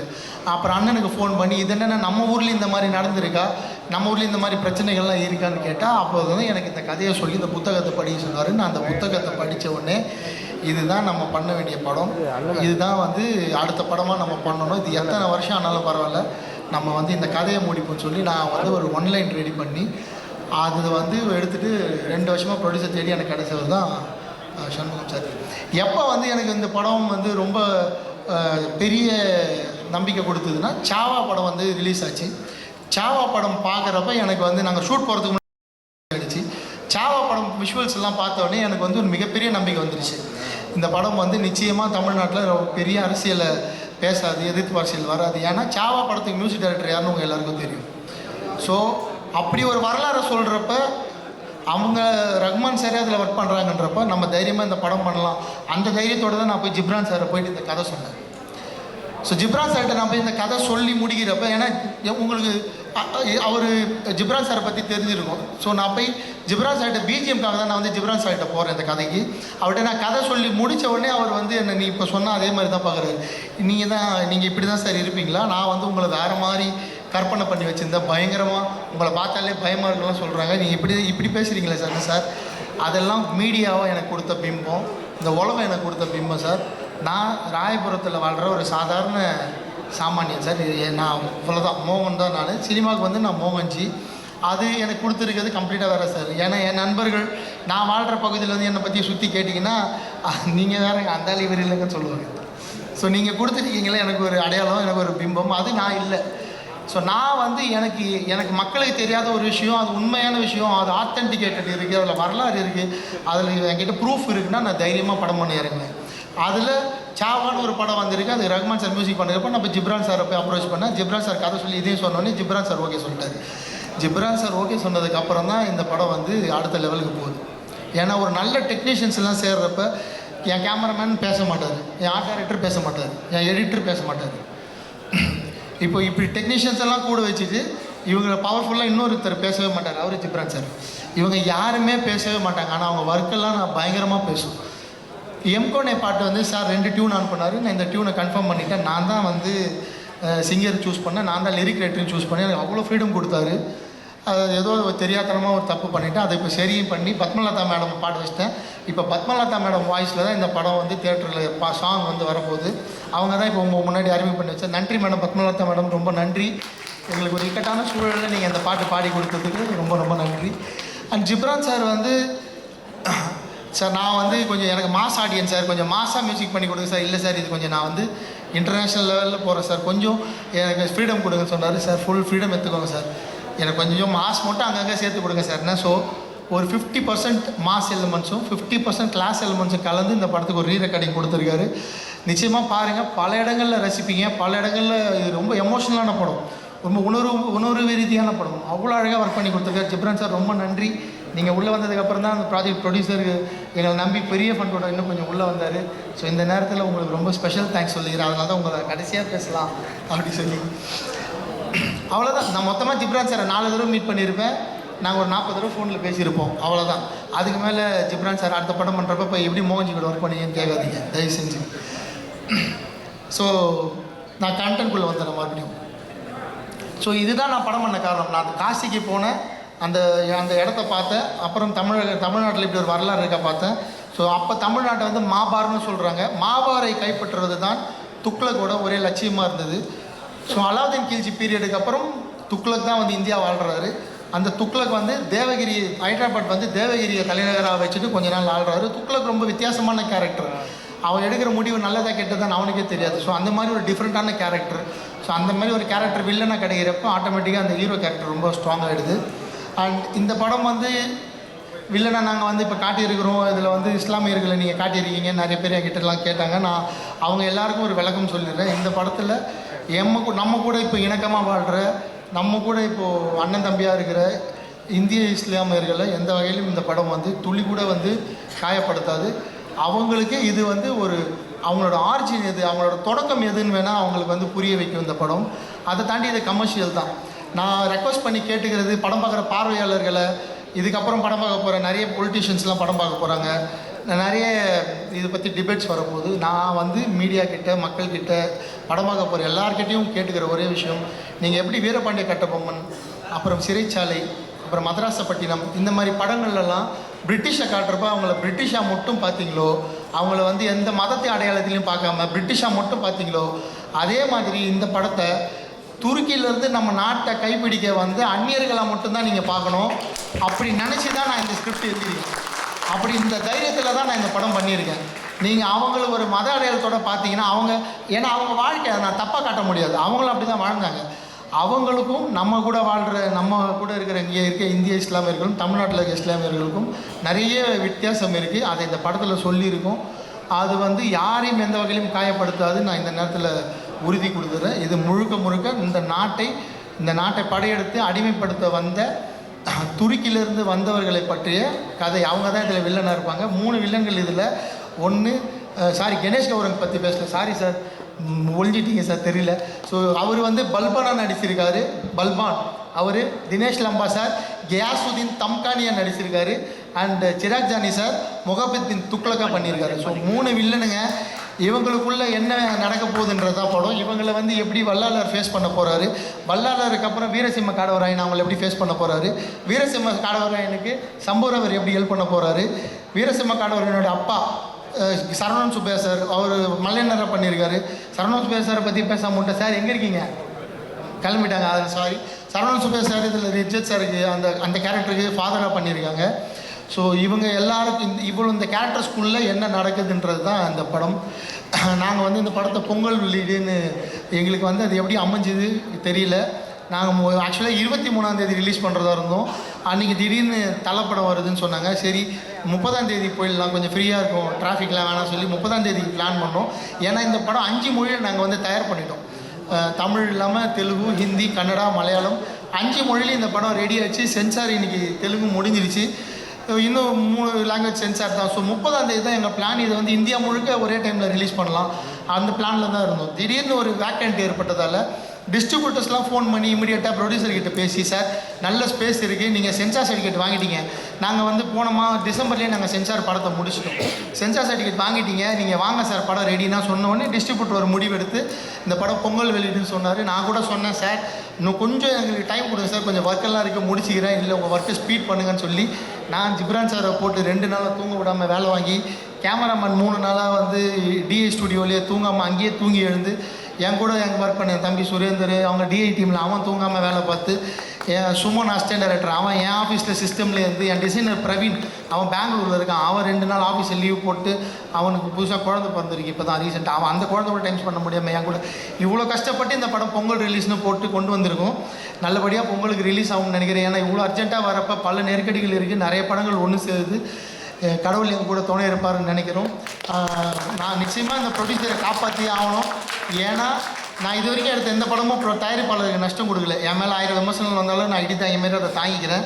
எந்த தயாரிப்பாளர் நானே தயாரிப்பாளர் இருந்தப்போ நான் நஷ்டப்பட்டதில்லை, வெளியே நம்பி படம் பட்டவங்க நஷ்டப்பட்டதில்லை. என்னால் சம்பாரிச்சவங்க தான் அதிகம் இந்த வயசில், நான் சம்பாதிக்கலனாலும் தயாரிப்பாளரை நான் எப்படியாவது ஜெயிக்க வைக்கணும். அதுக்கு நான் வந்து எந்த முடிவுன்னா தைரியமாக எடுத்து நான் இந்த படத்தை தேட்டரில் கொண்டு வந்து மக்கள்கிட்ட கொண்டு போய் சேர்ப்பேன். கடைசியாக நான் மக்கள்கிட்ட கேட்குற கேள்வி ஒன்று தான், மக்கள்கிட்ட கேட்டுக்கிற ரெக்வஸ்ட்டு தான், இவ்வளோ நாள் என்னை சப்போர்ட் பண்ணிங்க, இது என்னோட ஒரு 8 காய் பால்ச்சர், இது சின்ன முயற்சி இல்லை. உங்களை நம்பி நீங்கள் இவ்வளோ நாள் கொடுத்த சப்போர்ட்டை நம்பி இவ்வளோ பெரிய முயற்சியில் நான் இறங்கியிருக்கேன். இவ்வளோ பெரிய டீமோட நான் பாம்பேலேருந்து கூப்பிட்டு வந்திருக்கேன் ஆர்டிஸ்ட்டை. பாம்பேயில் போய் 30 நாள் ஒர்க் பண்ணியிருக்கேன். இங்கேருந்து ஒரு 10 கண்டெய்னரு, இங்கேருந்து ஒரு 300 பேரை டிக்கெட் போட்டு கூப்பிட்டு போய் வேலை பார்த்துருக்கேன். இவ்வளோ உழைப்பை போட்டிருக்கோம் இந்த படத்துக்கு. இது வந்து நிறைய டைலாக் இருக்கிற படம், கதை சொல்ல போகிற படம். இது இந்த ஜானரே வந்து ஹிஸ்டாரிக்கல் ஆக்ஷன் ட்ராமா. ஸோ நிறைய டைலாக்ஸ் இருக்கும் படத்தில். அதனால் நீங்கள் படம் பார்க்குறப்ப நல்லா ஃப்ரீ ஃபோனெல்லாம் இல்லாமல் ஆஃப் பண்ணி வச்சுட்டு ஒரு டைலாக்கே உன்னிப்பாக கவனிங்க. இந்த படம் வந்து ராக்கெட் வேகத்தில் போகும், இந்த படம் தான் பெஸ்ட்டு படம் அப்படிலாம் நான் சொல்லலை. ஆனால் நிச்சயமாக இந்த படம் உங்களுக்கு நிச்சயமாக ஒரு புது விஷயத்த சொல்லும். இப்போது எப்படி வந்து நான் மராத்தி போனப்போ தான் தெரிஞ்சுக்கிட்டேன், அங்கே வந்து பெத்த தாயை பெத்த தந்தையை விட சத்ரபதி சிவாஜி, வீர சிவாஜி அவர்களை தான் அவங்க வந்து பெருசாக நினைக்கிறாங்க. சத்தியம் பண்ணால் கூட நாங்கள் வந்து மகாராஜா மேலே சத்தியம்னு சொல்கிறாங்க. நம்ம இங்கே தான் சத்தியம் பண்ண அம்மா மேலே சத்தியம் சொல்லுவோம்ல, மராத்தியில் வந்து மகாராஜா மேலே சத்தியம் சொல்கிறாங்க. அந்த மாதிரி ஒரு மகாராஜா அவர் வந்து அங்கே தர்மத்தை காப்பாற்றினால இன்றைக்கி வரைக்கும் அவங்க அவங்கள தாங்கி பிடிச்சிட்டு இருக்காங்க. இங்கே அவருக்கு 200 வருஷத்துக்கு முன்னாடி சவுத் இந்தியாவில் முதல் தர்மத்தைக்காக தன்னோட உயிரை கொடுத்து தாங்கி பிடிச்ச ஒரு அரசர் தான் வீர வல்லாள மகாராஜா. அவரை வெளி உலகத்துக்கு கொண்டு வர அவ்வளோ பெரிய பெருமை எனக்கு கிடைச்சிருக்கு. அதனால் தயவு செஞ்சு நிதானமாக பொறுமையாக இந்த படத்தை போய் தேட்டரில் பாருங்கள். இது வந்து உங்களை ஏமாத்தாது, இது ஒரு புது உணர்வை கொடுக்கும், ஒரு புது வரலாறை கொடுக்கும். காணாமல் போய் தொலைஞ்சி போயிருக்க அத்தனை மன்னர்களை பற்றி இது வெளியே கொண்டு வரதுக்கான ஒரு வாய்ப்பு அமையும். நம்ம பூலித்தேவனை பற்றி பேசணும், நாச்சியார் வேல்மகை வேலுநாச்சியை பற்றி பேசணும், துலுக்கு நாச்சியார் பற்றி பேசணும், தீரன் சின்னமலை பற்றி பேசணும், அழகுகோன் பற்றி பேசணும், இன்னும் அவ்வளோ வரலாறு இருக்குது. இது தமிழ்நாட்டில் வாழ்ந்த மன்னர்களோட வரலாறு வெளியே கொண்டு வரதுக்கான ஒரு தொடக்க புள்ளி அமையும்னு சொல்லி நிச்சயமாக அவங்க எல்லாருக்கும் இந்த படம் திருப்திப்படுத்தும். திரௌபதி 2 வர 15 நாங்கள் ரிலீஸ் பண்ணுறோம். நிச்சயமாக உங்களை எல்லாரையும் சந்தோஷப்படுத்துன்னு சொல்லி வந்த பத்திரிகையாளர், வந்த மக்கள், என் கூட ஒர்க் பண்ண டெக்னீஷியன் யார் பேரையாக விட்டுருந்தா அவங்களுக்கும் சேர்த்து என்னுடைய நன்றியை தெரிவிச்சுக்கிறேன். Thank you so much and support பண்ணுங்கள். நன்றி.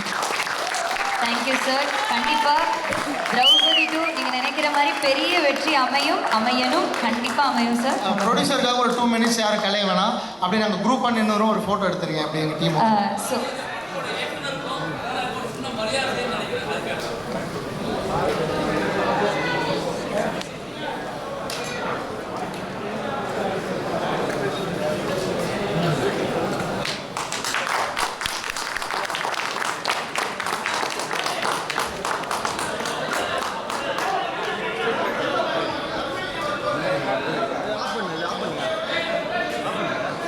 ஸோ முன்னாடி நின்றுட்டு எல்லாருமே ப்ளீஸ் உட்காந்துருங்க. தேங்க்யூ.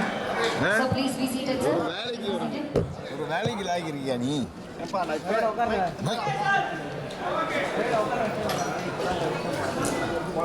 என்னப்பா நீ சே விட்டு போன